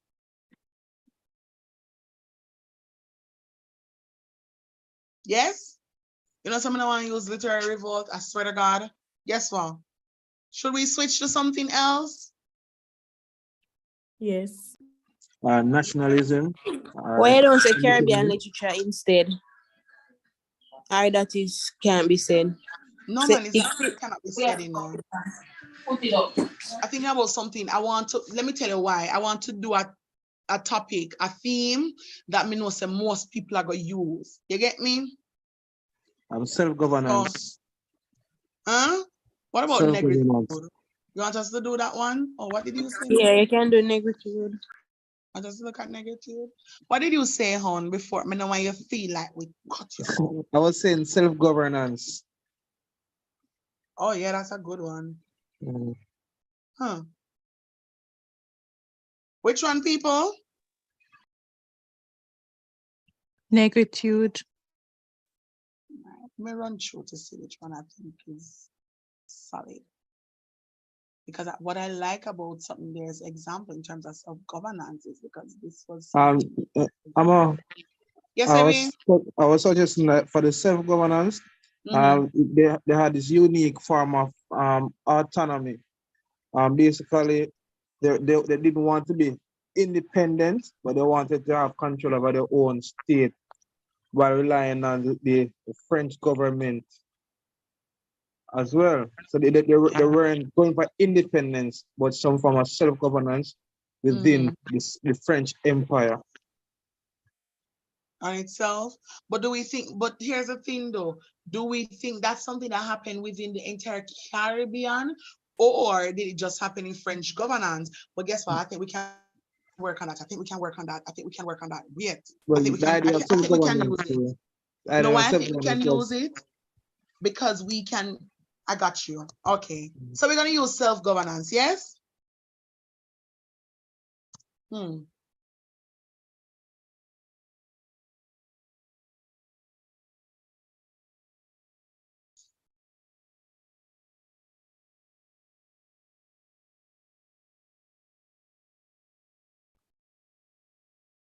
That's what that's political revolution. I'm telling you why. THROUGA. I'm gonna tell you why. You see, even though they did internal self-governance, the rest of the Caribbean did independence completely. Yes? So we all moved away from the aspect of being colonized to getting some sort of independence. Yes? So can we use that one? Or should we say political movements? Which one? Talk to me now, people. I think you had political activism in your thesis anyway, so. All right, political activism, yes? Let's define political activism. Somebody give me a definition, please. Hi, Maki. Yes, go ahead. Yes, I think Deandra is there.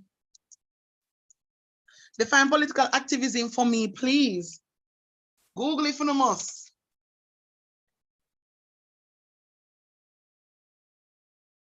Hello, people. Hello.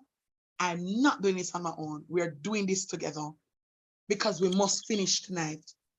After me give this example and give the conclusion, we must know what we do. So I cannot do it on my own because I have that political activism is basically an ideology or a movement to a particular set of value, political values. In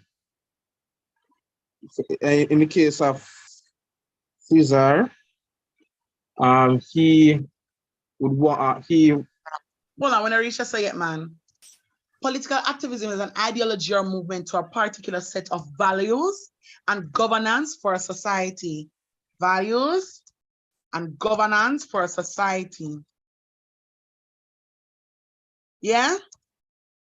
Again, this is not real.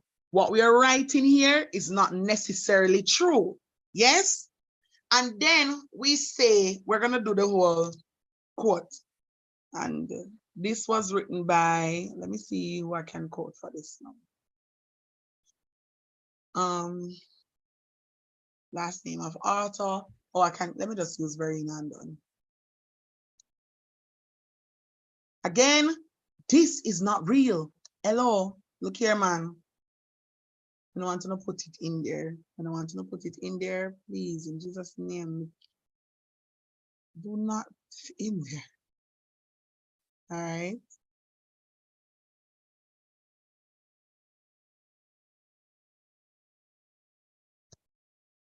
All right. I'm gonna put Raymond 2023. Okay. Oh, I left out the two. So that's me. I've defined political activism. Yes. Talk to me now about who we friend here now, Cesar. Let's go. Sometimes we're going to Talk to me about Cesar. So, key aspects were anti-colonialism, Black liberation, internationalism, political office. All right. Where we see it in the book, I want examples. Jeez, they don't say that I hold me up from this book report. Say that. I have it written down, but we never have the exact place. So that I hold me back from my book report. All right. His movement, Amaloras, along with his friend Sigwar, who was the president of Senegal. After they left France. They started ourselves of it's a the negative movement. Yeah, Cesar alongside of the Black Segor. I'm trying to find it so I can write it with you. Trust me, oh no, I'm not doing now. All right, Cesar you have to put alongside. a page number to write, because I know say for sure some of it is you don't chapter have 2. the page number, you know. You can probably put it in the first paragraph or things like that, but it's up to you. So Cesar alongside, give me the name. Senghor, he said. Senghor. Conceptualize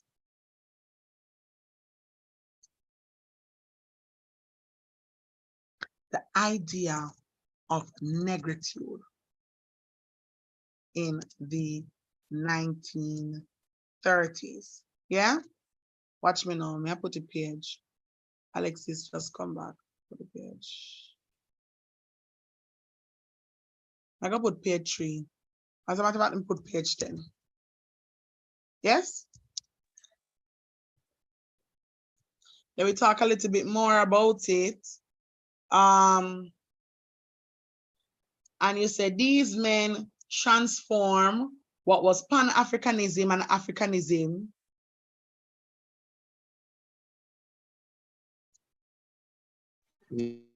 Yes.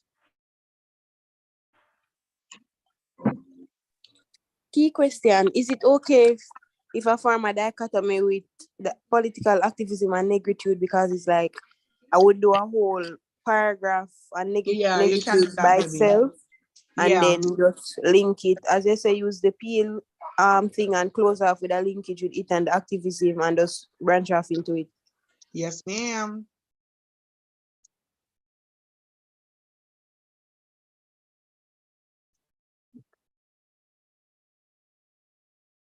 Yeah. Which, oh God, I'm really hoping to stay with me now, because this is the hardest part.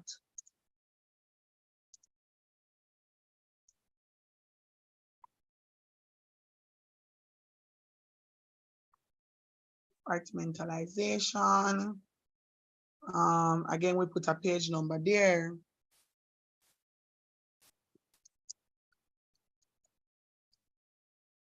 Yeah. Continue.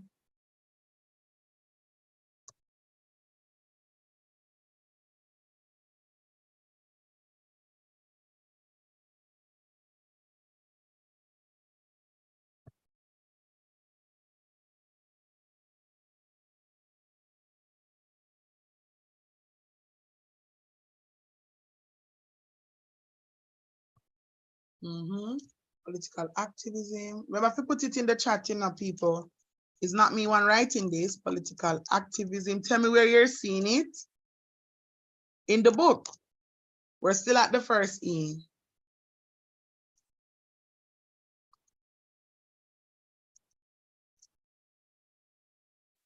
Anything else?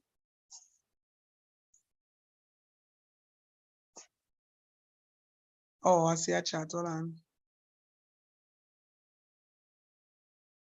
And Damas, where I put that? Oh. Alongside Senghor and Damas. With some Whatever.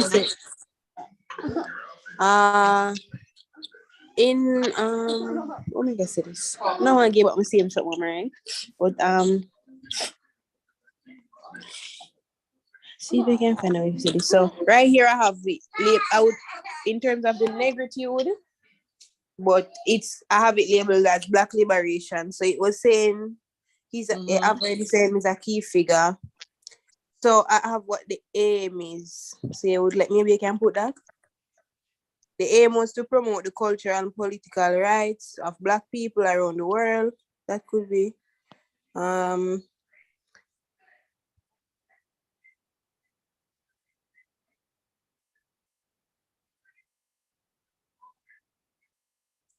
The aim of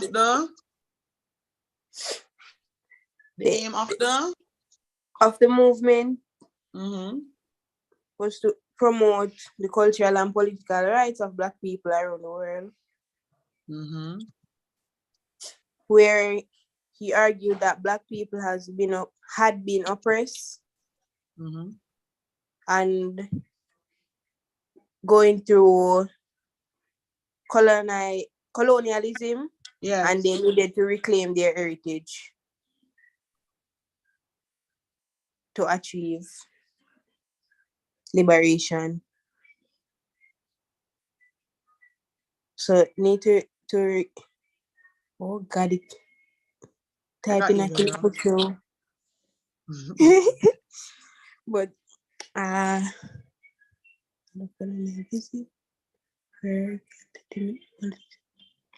create to achieve liberation. Yeah. That's us. Let me put a full stop there. Let me come out this, put a full stop here.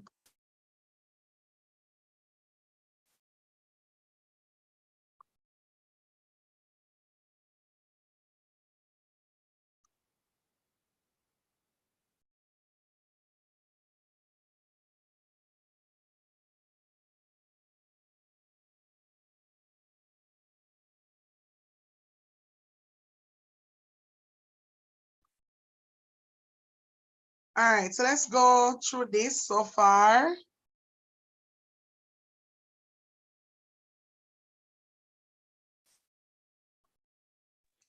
I think somebody asked something in the chat about the name. I think what they would do is just put Waksha and put the page. And I think what they say, if you're like following up, like say the following sentences in the same paragraph is coming from the same book, you don't have to write your name again and again. You can just write the page. Yeah.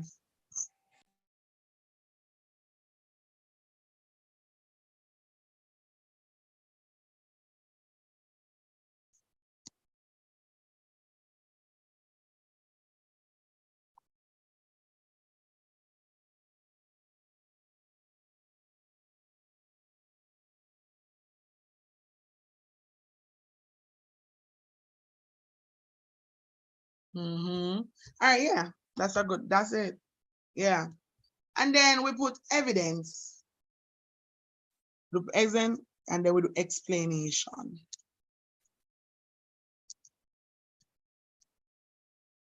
Post-colonial era of the Caribbean brought forth the independence and unity of our identity. Yeah? Independence and unity of our. Again, I say, people, we are just doing this so you can understand and grasp it. Half of what me I put yourself probably isn't true, but that's not the aim. The aim right now is for you to see how to do it. Yes? I tell people that, and every year somebody copy and paste this and write in a them book report. But don't do that this year. But for the independence and unity of our identity. Karl Marx speaks about proletariats, proletariats and bourgeois taking control of their own affairs from the bourgeoisie Burgesses.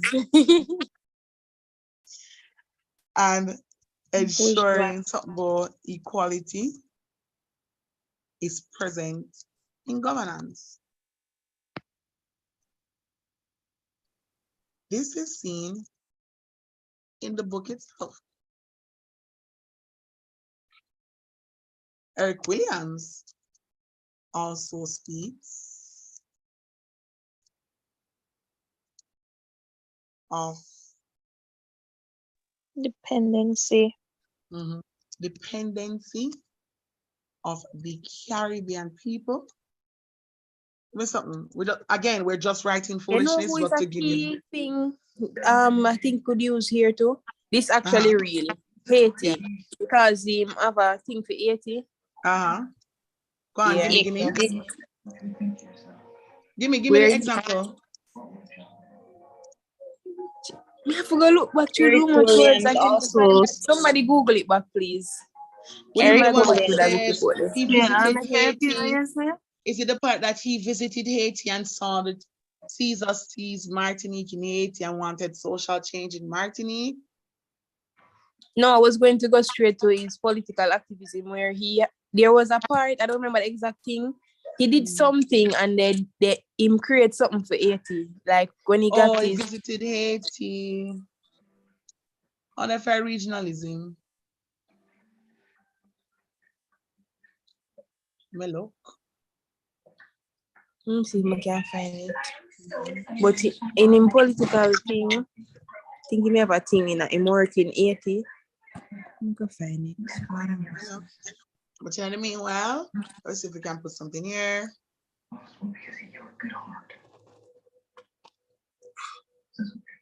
And in the post-colonial era.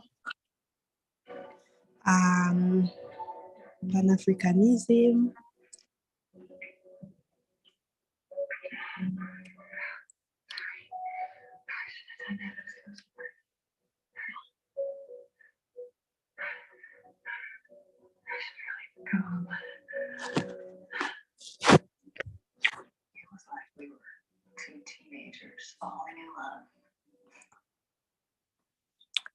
Here was saying when he got his position in 1946, he did some sort of support for the Haitian Revolution, which promoted ideas of negritude and contributed to development of Haitian literature. So it helped them. So yeah, he helped them in their struggle for independence using his, what would I say, his political privileges, where he promoted the ideas of negritude and Pan-Africanism. So because he had a voice, so yeah, find out if you say that. Say museum. Whatever people were not call that. The museum voice, in fame, if you can educate and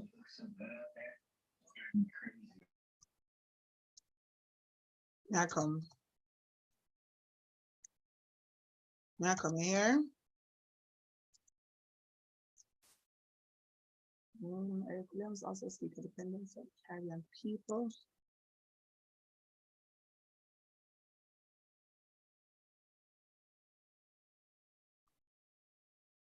On our colonizers and how moving away from such will assist in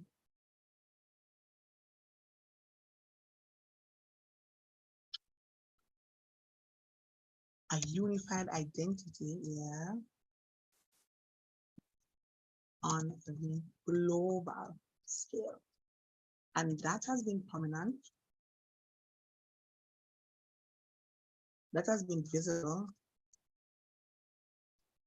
through organizations such as CARICOM, such as CARICOM, the next one will come after CARICOM, OECS, OEs, Eastern Caribbean states, and the now outdated West Indian Federation. Yes.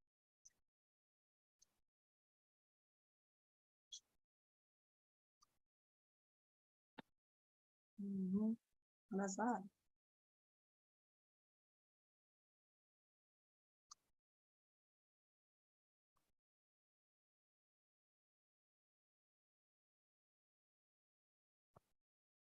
All right, guys, ready?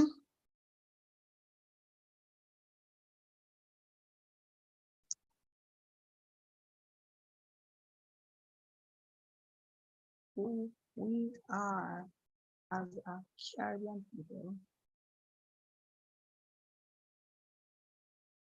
in post-colonial era. All right, that's us. This is your typical body. Let's go through it together. Again, information here is not real. It's just to ensure that you understand exactly what we're talking and writing about. So this is our information right here. Let's go. And it's a lot. Person on YouTube, I hope you're still there. All right, good.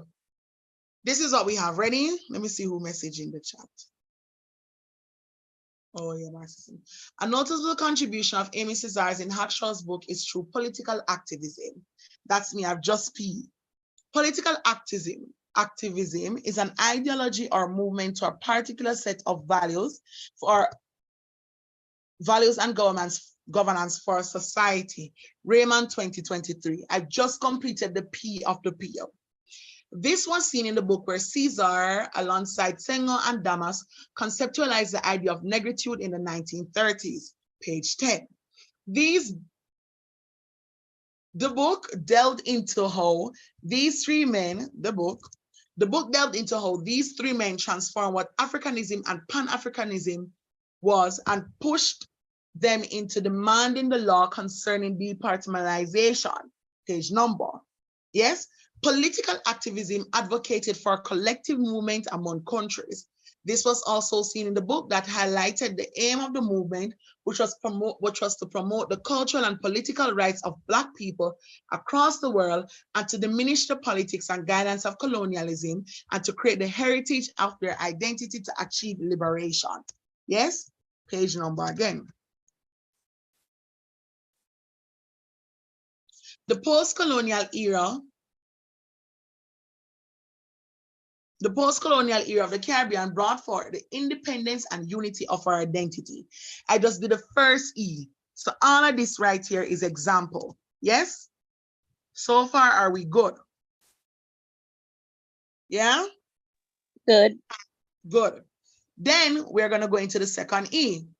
Karl Marx speaks about proletariat controlling or taking control of their own affairs from the bourgeoisie and ensuring equality is present in governance. This is seen in the book itself and in the post-colonial era where the Caribbean people governs their own culture and laws and even created our own high council.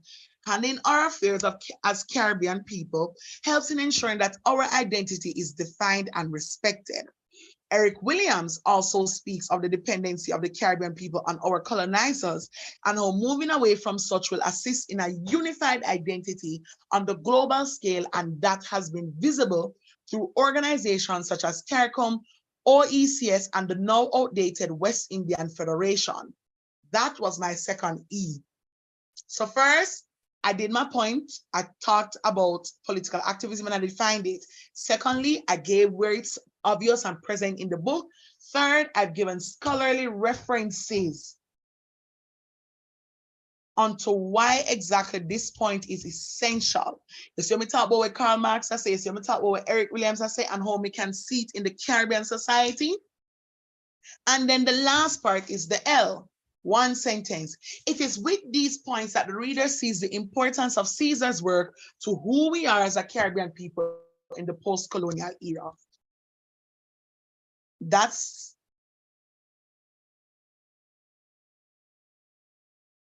it. Questions from my lovely babies? For the Karl Marx and Eric Williams part, the only thing I was thinking like here, no, like times, yeah, it would be an important thing to like make a timestamp. No, yes, I say your thing not real, but yeah, not that like a timestamp, you think? Go again, baby. Sorry. How me turn my eye off for you? One.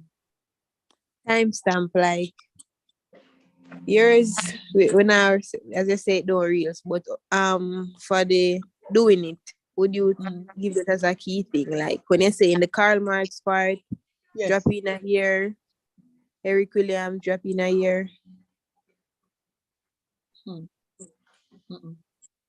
One more time, because no, you confuse me. Ready? Yeah. Adding timestamp. So you would say, we know the post-colonial era in the 1900s. They say, boom, 1943, Karl Marx, or in the bracket, they put Karl Marx, 1943, speaks about so and so. No, because let me tell you why you don't want to say happened in 1943. Because Eric Williams could have spoken about this in 1980, 2000, because it would have been a research. But if it's a case in which Eric Williams wrote the book in 1943, then sure. Or you can do this. You can literally say, Eric Williams spoke about the movement of our political governance in 1943 through his observance of XYZ, right? But the person doesn't have to talk about it in the exact time frame. You get me? Or am I confused? Tell me, girl, understood, tell me. Understood. Oh, make sure you know. Anybody else? When we're talking about like these different things like Karl Marx or Eric Williams, we don't need a source for it, right? Yes, these are sourced persons, which means you must give them credit. You must highlight that these are sourced persons. Let me put it in here. So thank you so much, Tristan. You know, you're very smart and I like that. You're a smart one. You can say Karl Marx, 2004. That's, you have to reference, make your reference. That is what I was asking, you know. And if you ask the girl, hush. That's what I'm saying. That's what I mean by the timestamp, like, cause it's a source. Yes, girl. Yes. My body here, pumpkin. See we there. Yes, girl. It's, look here. The book report don't hard for do. It's just it don't make it so complicated. But this is a body for you. This is 1 point. This is 1 point, and this is a lot of words for you. This is about 500, 400 words. So if you give your introduction 500, your 3 paragraphs 500, and your conclusion, introduction 3, that's 2,500 words. Easy. Somebody in a waiting room. And who put them in a waiting room? Who put touch in the waiting room? Miss, I'm kind of confused about the date. All right, the date where you put a fee, like when them say whatever, are all right. You mean the part when we talk about Karl Marx and Eric? Yeah, the date. I'm confused about the date. Something. All right, no problem. Let's say, let me share my screen. I'll share my screen. I'll show you here, baby. So sorry to call you guys babies. It's not, that's my thing, yeah? That's my thing. Students on campus call me Auntie Omi, I call them my babies. Sorry. Let me open one new tab. Let me type in Eric Williams' book. I'm gonna see my screen, right? Look, see it here, perfect. Perfect. You with me? The person who not understand? Yes, ma'am. All right. Let's say I got the information about Eric Williams from this book, Capitalism and Slavery. Yes? Yeah. Talk to me, man. Me there with you. Yeah. Right. This book was written in 1944. Oh. So because I'm quoting from that book, I must now make a reference, which is why I may put Eric Williams, open bracket, 1944. Oh, I understand. You get me? Yeah. Yeah, man. Thank you. Girl, I got you. I got you. Anybody else? About the body. Do we understand how to do the body? Do you understand saying not my heart? You just need to know what in the book. And again, I will be sending the themes from Sammy, the book guide, and even this one to you. There's a next one that I have. Let me look, baby. I have a next one. I will put them have in a years. May I do this, you know? What me say me I do, guys? Remind me. Cha-cha. You're looking for something from Sammy. Thank you, baby. I'm looking for the. I'm so sorry, guys. Guys, you're the best. Oh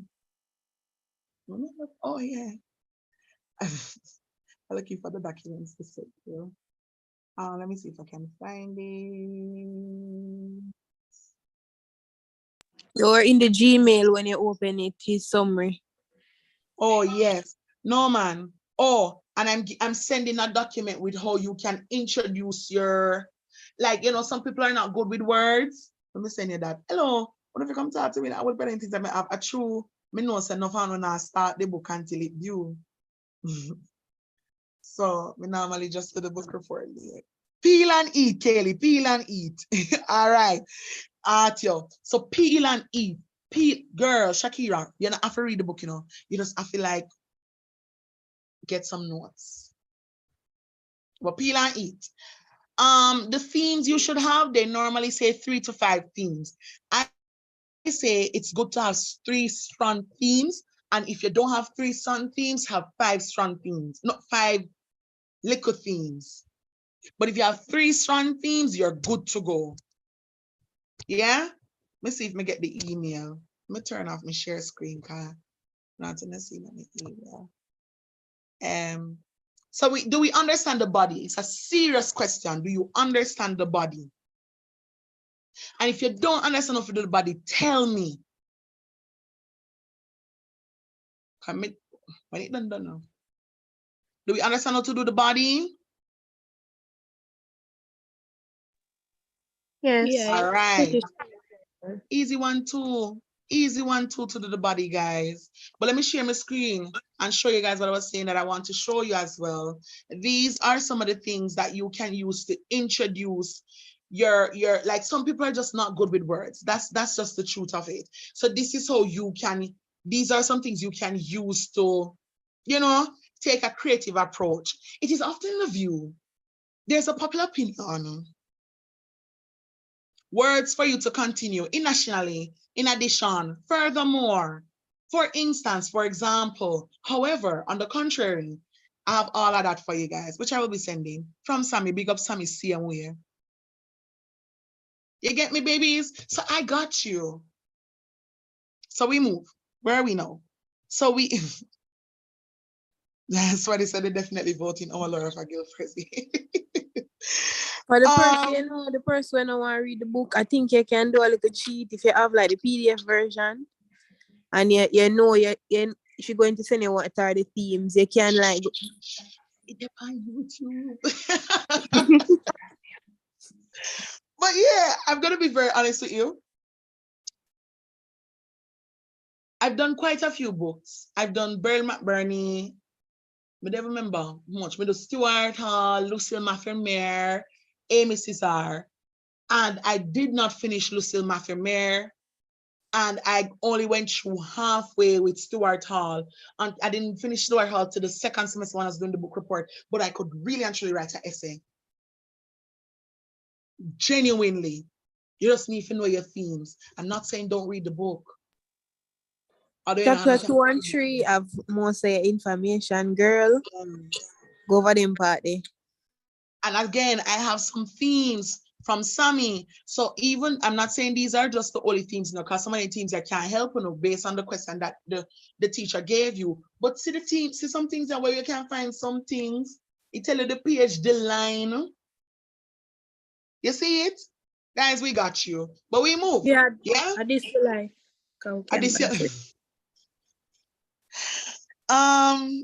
Ready? How would you discuss education? Ricardo. Yeah, we can go through how we discuss some things right now. This is how I would discuss education. For me, education was one of the biggest things that led us to come out of colonialism, to be honest. Yes? It is through education persons like Stuart Hall, Amy Cesar, Eric Williams. What's the first Prime Minister of Jamaica again? No, not Bustamante. Norman Manley was last premier before Bustamante. No, them the people then already ate. Who are next man? Marcus Garvey. Thank you, girl.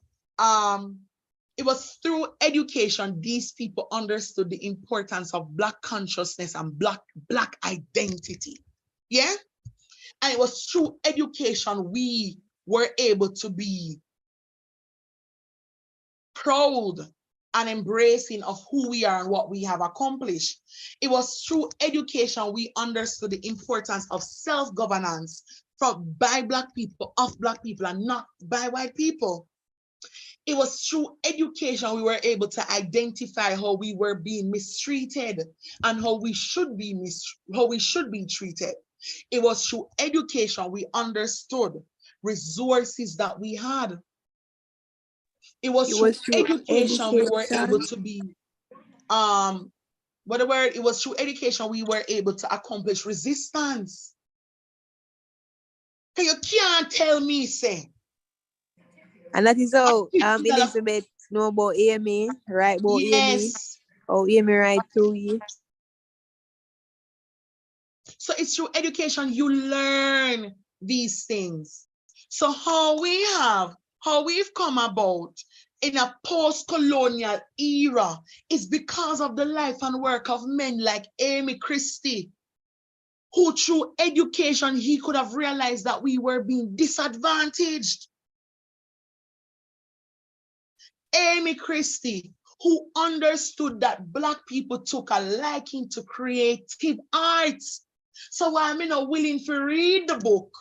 Me willing to read a poem. Me willing to learn a song. It was through education we understood that we could do things our way. Me could have released a whole magazine on the basis that him go to the big foreign university and he learned how it was important for you to love and respect yourself. Education led to resistance, believe it or not. And you want to know why? Because when them the people that gonna foreign gonna learn, we down here seeing we still want dress like the white man, still want do the white man work, still want white baby. Education led to identity because you were willing to learn your history and you were willing to know where you could go.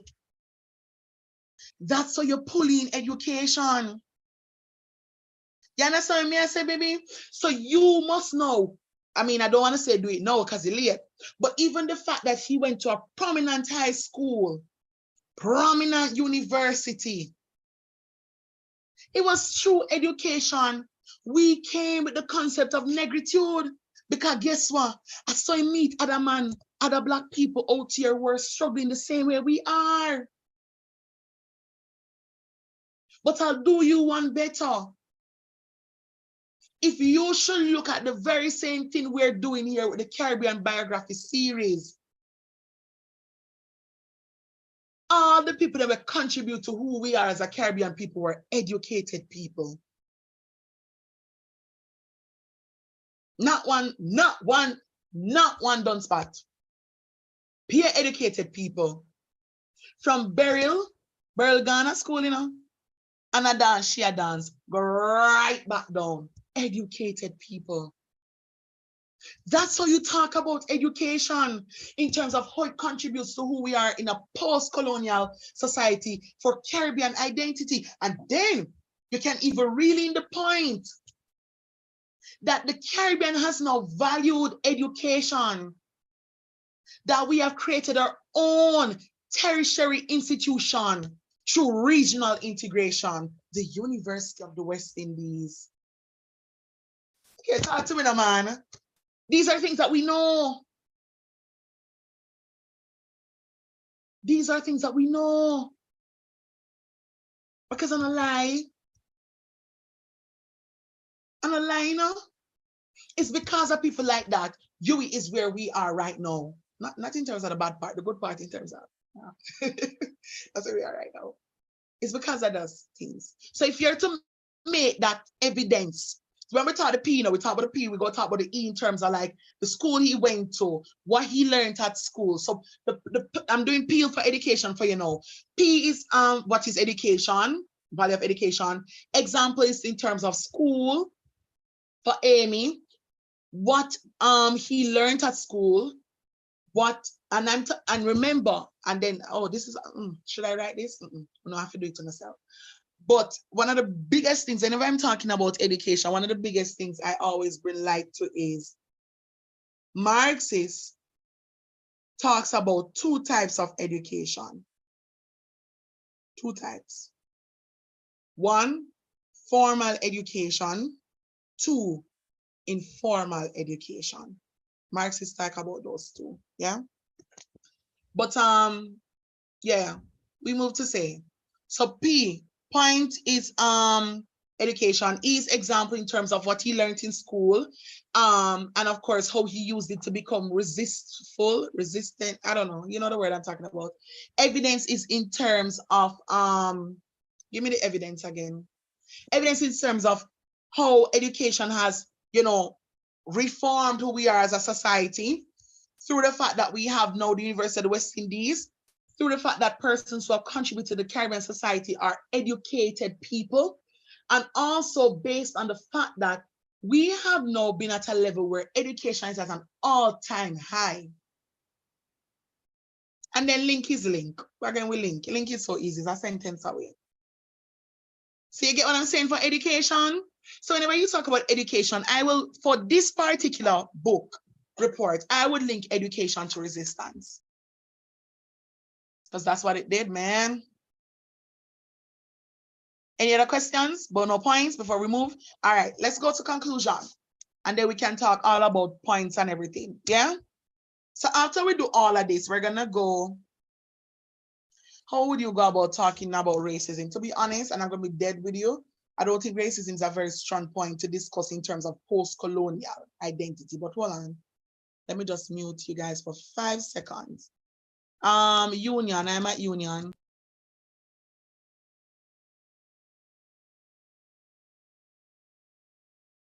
No man, I'm at Union. I'm no man, I found the keys. Come true. Thank you. Yeah, man. Sorry about that, my lovies. Sorry about that, my lovies. All right, yeah. So why I'm saying that racism isn't that strong of a how I look at it is the post-colonial Caribbean identity doesn't facilitate a lot of racism. The post-colonial Caribbean identity may factor in colorism, but not a lot of racism. Yes, as a matter of fact, because of the life and work of people like Amy Cesar, racism was something that was fought out. Remember, we come with the word negritude. I think what I seen it to wouldn't necessarily I wouldn't say racism, but there was like a high social hierarchy and racial classification. So Caesar and others were black people, but them they go school with other colors. It's just that they might get different treatment, but nobody never really make them feel less of a person. Them just see say yo certain privileges them just never get. So it's not a case. But why don't I know she's talking about racism, but why don't we talk about integration? And let me tell you why I say integration. The very same reason you've given. For post-colonial Caribbean, we are now at a place where me in my classroom, I see some white girls, some white boys, Chinese, Indian, all of those people. All of those people. Why don't we talk about integration in terms of how we have accomplished so much as a Caribbean in terms of creating a melting pot? So we're no longer venturing into racism anymore because the same opportunity that you get, I get too-ish. You get what I'm saying? So you talk about Cesar in class with everybody else, no matter the color. We have that here too. You get me, Alicia? Some of the phrase, if you want to stick with racism, we can talk about it after. Because me would have to really and truly give it me all. People on YouTube, I hope you're okay. All right, let's delve into conclusion. Conclusion. Oh, let me rub out this, yeah. It's not needed anymore. I just said it last week. Yeah, guys. You know, some may probably have something there to do. It's election time, guys. So you know, see me all over the place sometimes.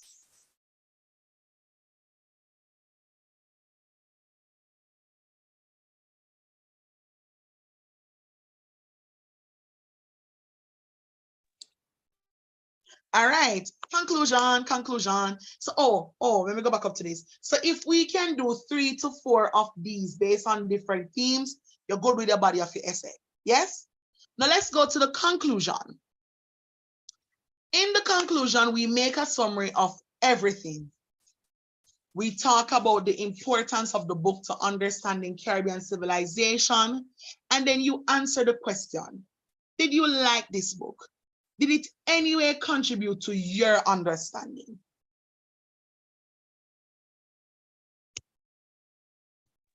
That That's would be a always the personal conclusion. view. What you saying? I was saying that would be a personal view. That would be a personal thing. Because when I wrote my book, you know, me tell them straight up, I never like that book, yeah. I told them in my book. I said, yeah, 80. I said, I didn't like this book. I said, to be honest, this book had so much more potential, but it did not fulfill. I did not like this book. And let me tell them, I said, I wish this book had XYZ, and I wish this book was a little bit more, what was it, clear for level-minded people. But I made it still get them props and said, but what I liked was that it had this, it had that, it had that. But I made it clear. I pointed out the flaws of the book. Yeah, because this one. Your flaw, one of my major flaws that I think you guys should highlight is that this book was not able, or you could not use this book to generalize the Caribbean society because it focused mainly on the French, and majority of the Caribbean is English speaking. Yes. You see me? And then, what's your name? Elizabeth is a lover of Caesar. So like, Art you you. know, the bias come in. The bias is there. And you can say this book actually could have opened ways for revisionism on the basis that Hackshaw is a fan and lover of Caesar, which means that in her eyes, he could do no wrong. None. Man sent from heaven. Yo. And it even You show could say that that. You she could barely say that. talk about the man wife. Tell them, see you could have And see bias in the book. You could have see she bias. love the woman the man wife was a big part of him tropics and thing, and she barely put. You have to go Google that yourself. So you talk about those things. And this is how I would end it. Like my last sentence would be, Amy Cesar is indeed a legend worthy of that title for mass contribution to who we are as a Caribbean people. Dead in the camp. Dead in the camp. Them dead. Them dead people. They are dead. And that, my love, is your book report. Not a thing more. But mark you can tweak, twist, turn, fix it any way you want to. I had some phenomenal book reports. I will send you one that a student did. Let me see if I can find it. One time one student sent me one book report, man, about Amy Cesar, but the question was different. I tell you, I tell the girlfriend she sent me, say, you're going to get an A. She did get an A. It was such a good book. It was such a good book. Can I find her? I think too with this is like them ask if we talk about the colonial part, and him have a whole speech pan, a whole discourse pan colonialism, and it not really go in depth in this book, and it's like that would be also a good part. All right, girl. Hello, girl. You're smart, you know. Now make nobody tell us, look here, you know what you're doing, hon. You know what you're doing. But yeah, babies, that's it. Do we have any other question?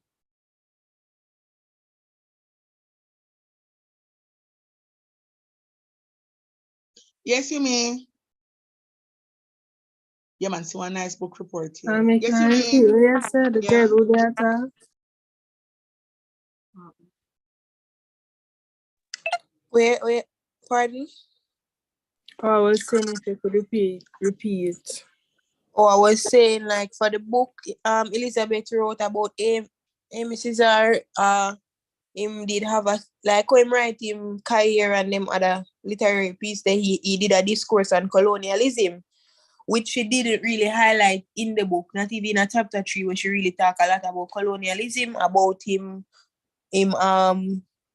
works. There wasn't a lot about that book, and that book would help for answer our question. Whether you deal with colonial era, him speech would that be something impactful and know what was the outcome of him speech, what really caused him to write that speech, all of that. So yeah, that they a lot that. But I really think that more is a lecture. It would more be the lecturer them issue than Amy issue, because Amy not gonna know say we are gonna get a question about that. But at the same time it still lead to, she a human, and the book of where the guy tell me the book of her has to be read with a grain of salt. All right, thanks.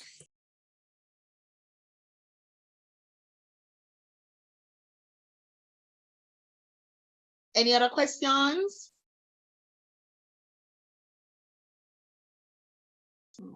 But basically, if you are doing 3 themes, that will be 3 paragraphs.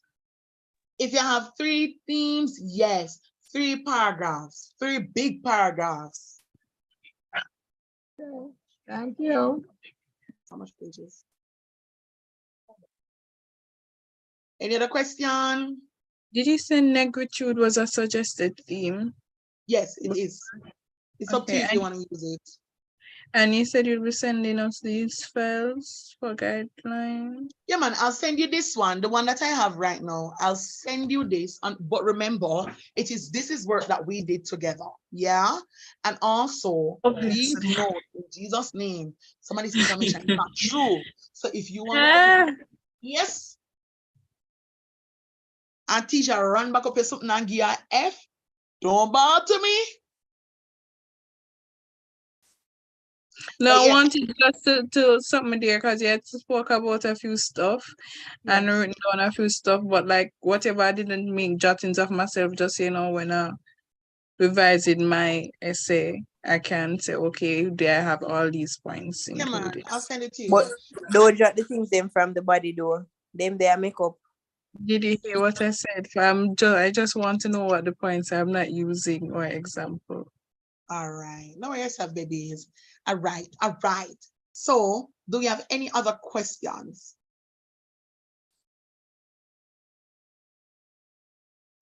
Any other questions whatsoever? You know anything about in the submitting, because I noticed they said to the Dropbox and to the Turnitin. But I'm wondering, like, is there like a deal breaker or something? What the big difference with submit? Is it a case where you do the Dropbox and then we'll look on it, and if you do it, send it in a Dropbox early and then look on it or something? I know. Start over, yeah, good girl. I noticed you're submitting it two places. Anything Dropbox. actually show you. Huh? Anything actually show you if a plagiarism in your work, if repetition, and like if somebody else have something you're seeing, it actually tell you.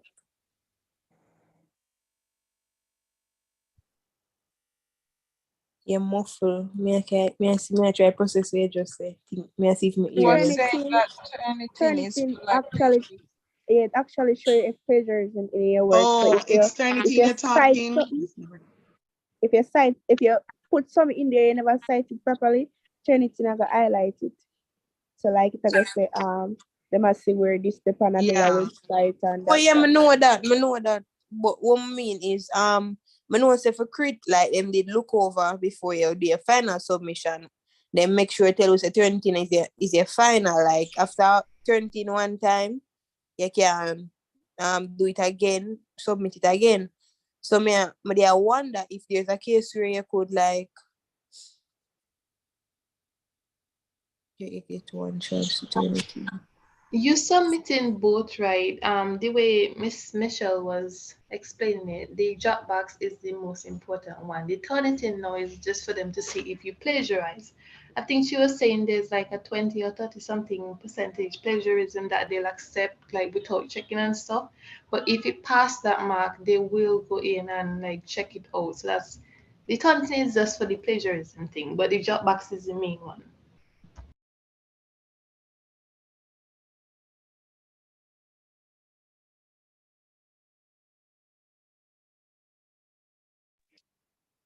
Any other questions, babies? Because guess what? We are toning down. And what I normally do is I dedicate some time to you guys to send me a document so I can read. I normally do that. I'm not gonna lie. I want to tell you to do that tomorrow. But it's campaigning season. And I am running for guild president, which means that there's a possibility I go heavy on the road tomorrow. So I don't want it to be a case in which you're trying to get to me and you don't get to me, right? So what I would recommend is this. If you are going to be sending me a document, I would say call me before. No, you know when I go tell you if you do email it to me. Normally I'm tell you for WhatsApp it. I go tell you if you email it to me. You know why? Because I tell you the truth, heavy campaigning for me means that me not get go me attention the way I want go. So I rather email it to me and you call me and say, oh my Laura, me send you an email, check it. Yeah? Everybody's all right with that? I am willing to proofread. I do this really well. I can tell you straight up when you're off track. I can tell you when you're on track. I'll tell you when you give me a phenomenal essay. I'll tell you when you give me a mediocre essay. And I'll tell you how to improve it. That's me. I'm good. I'm good at this. If I don't know nothing else, I know Carib save. I also want to remind you, a 4-year ready for. I also want to remind you, this is not me campaigning, this is just me saying that guild elections are around the corner. And if you're not supporting a candidate for guild president already, please vote Oma Laura Wilson. I'm running for guild president. I'd love to have your support. If you have questions or not, reach out to me. But yes, guys, that is it. Yeah. And guess what? Me in the WhatsApp group, you know, if you don't have no question, message me. At me. If the work is due Friday 10:59, me I beg you no, do not submit 11:59. As son of no never get visit on the exam, the mid semester. I have one question, Please. Laura. Yes. I see on OUR VLE that this is a group assignment. So I just wanted to clarify. No, not this. Your group assignment is assignment number 3. Not this. Okay. And I So do I was a bit assignment number 3 confusing. too, guys. So I do help with assignment number 3 too. Look at me. 3. Somebody said they're still seeing 12 Jamaican time. I got you. Every single year, the university does this. They let you think that the assignment is due 12 noon, and then when 12 noon come, them see one turn on to and say, oh no, not 12 noon. Oh, wait. It's due 11:59, which is 10:59. It due 11:59 p.m. Do not follow them. So if it is that you're rushing to me 12 o'clock and you miss it, don't worry. Them always put it back to 12 a.m., which is 11 p.m. for us. All right? So no worry yourself. They do it every time. I don't know why they have it can't. on the site, and it's they change it now. So it's 1 p.m. for the other regions, or 12 p.m. for us. That's so beautiful. Okay, so 1 a.m. and 12 a.m. for Uno. Yeah? But not, I was submitting PM or AM? PM. They say PM all the time, and then it ends up being AM. So if you want to do it and be safe for PM, sure. But me, I guarantee you, I'm going to put it to AM. Mark me. Mark me now. For 4 years, me I do this.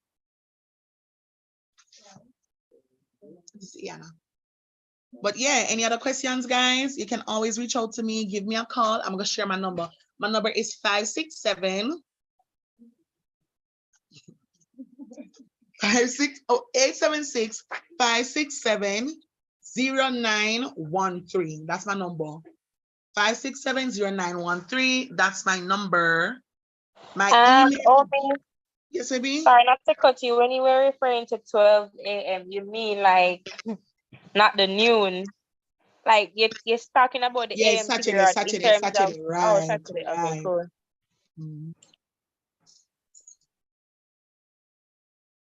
So basically, the page say noon, but she tell us say them always change it. Oh, because that's what was my concern because of that BC. No, babies, it's normally 12 a.m.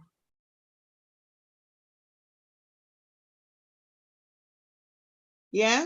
Thank you very much. Again, my pumpkins, if you have questions, give me a call, 5670913. If you have your book report and you want me to vet it, send me an email, omolorawilson@gmail.com. That's OMO, Celine, OMO, Colleen rather, OMOLORAWILSON@gmail.com. That's my email.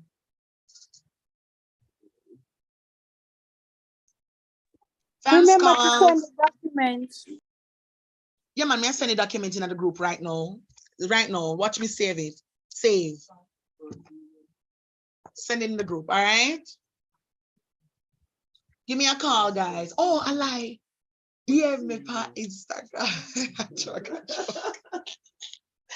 But yes, my babies, that's it in a nutshell. And you guys are good to go. No, like seriously, stop overthinking it. You guys are good to go. Yeah?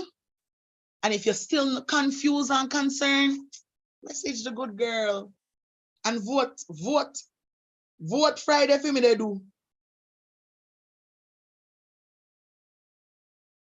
Vote, please. Even if I'm not for me. Are you going to send the themes document in the group as well? What's the theme? Yes, girl.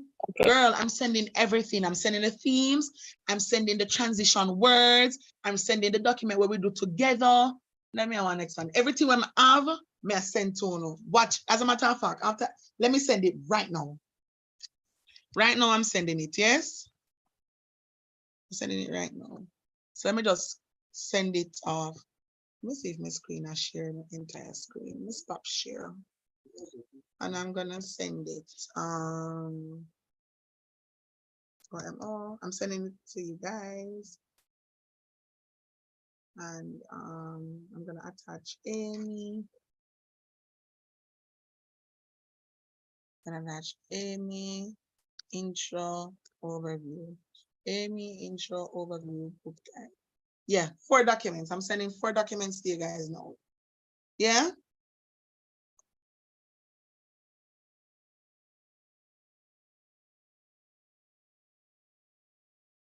Man, I need not pasta. No, pasta. Oh, okay, please tell me she make it so she have Christy, are you there on the Zoom? Where are you? Bad God. Banrick, you know nobody with no printer. I forgot to ask that.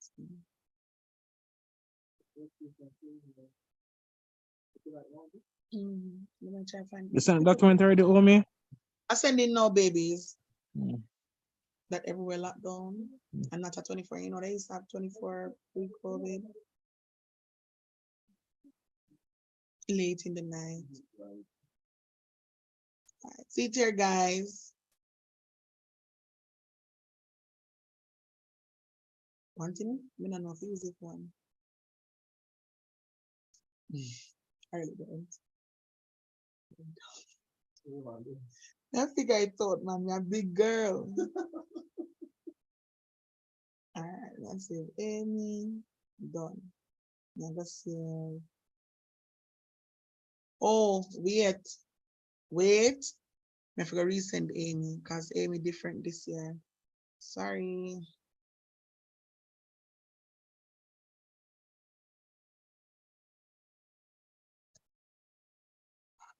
That's good. Just nobody. Save the files. This is our next.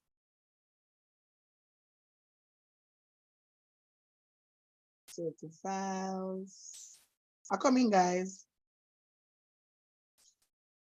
And then last book review.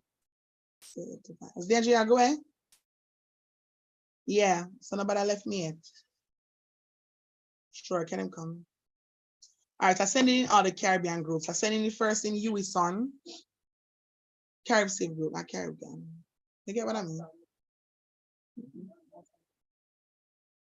You sure?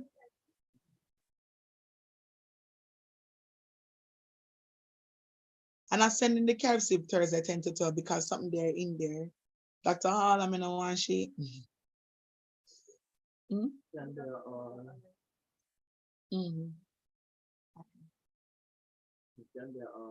Yes, I mean, we can't. 50%. Everything. All right, to the seats in the group. Everybody see? Yes. All right. You that, guys. All the best. Any other questions? Let me know. Remember that. Somebody just asked a question in the chat about the reference list. About the what? Reference list. So The if you have reference list. on how to like. Yeah, man. It's in the book guide. It's in one of the documents. It's in one of the documents. Okay. All right. Bye, guys. Thank you so much for coming. Any other question, reach out to me. Remember to vote, please. And if you don't vote, it don't matter. Just make sure you submit your book report. All right. Laura. Yeah. Check your messages on Instagram. All right, I got you, girl. Christy, are you? No, it's Colleen. Colleen, Margarita, girl, Margarita, right? No. All right. Thank you, Omi. No problem, babies. Love you. And be safe, as I guess you're probably coming home. Be safe. Thank you. You too. Bye, guys. Miss Amalora, did you send Still the here. show? I was just asking. I'm not seeing the. Oh, never mind. Sorry, I wasn't seeing the themes. Sorry. Again, Yeah, hon? no, I wasn't seeing the themes one, but it just loaded. Thank you. Okay.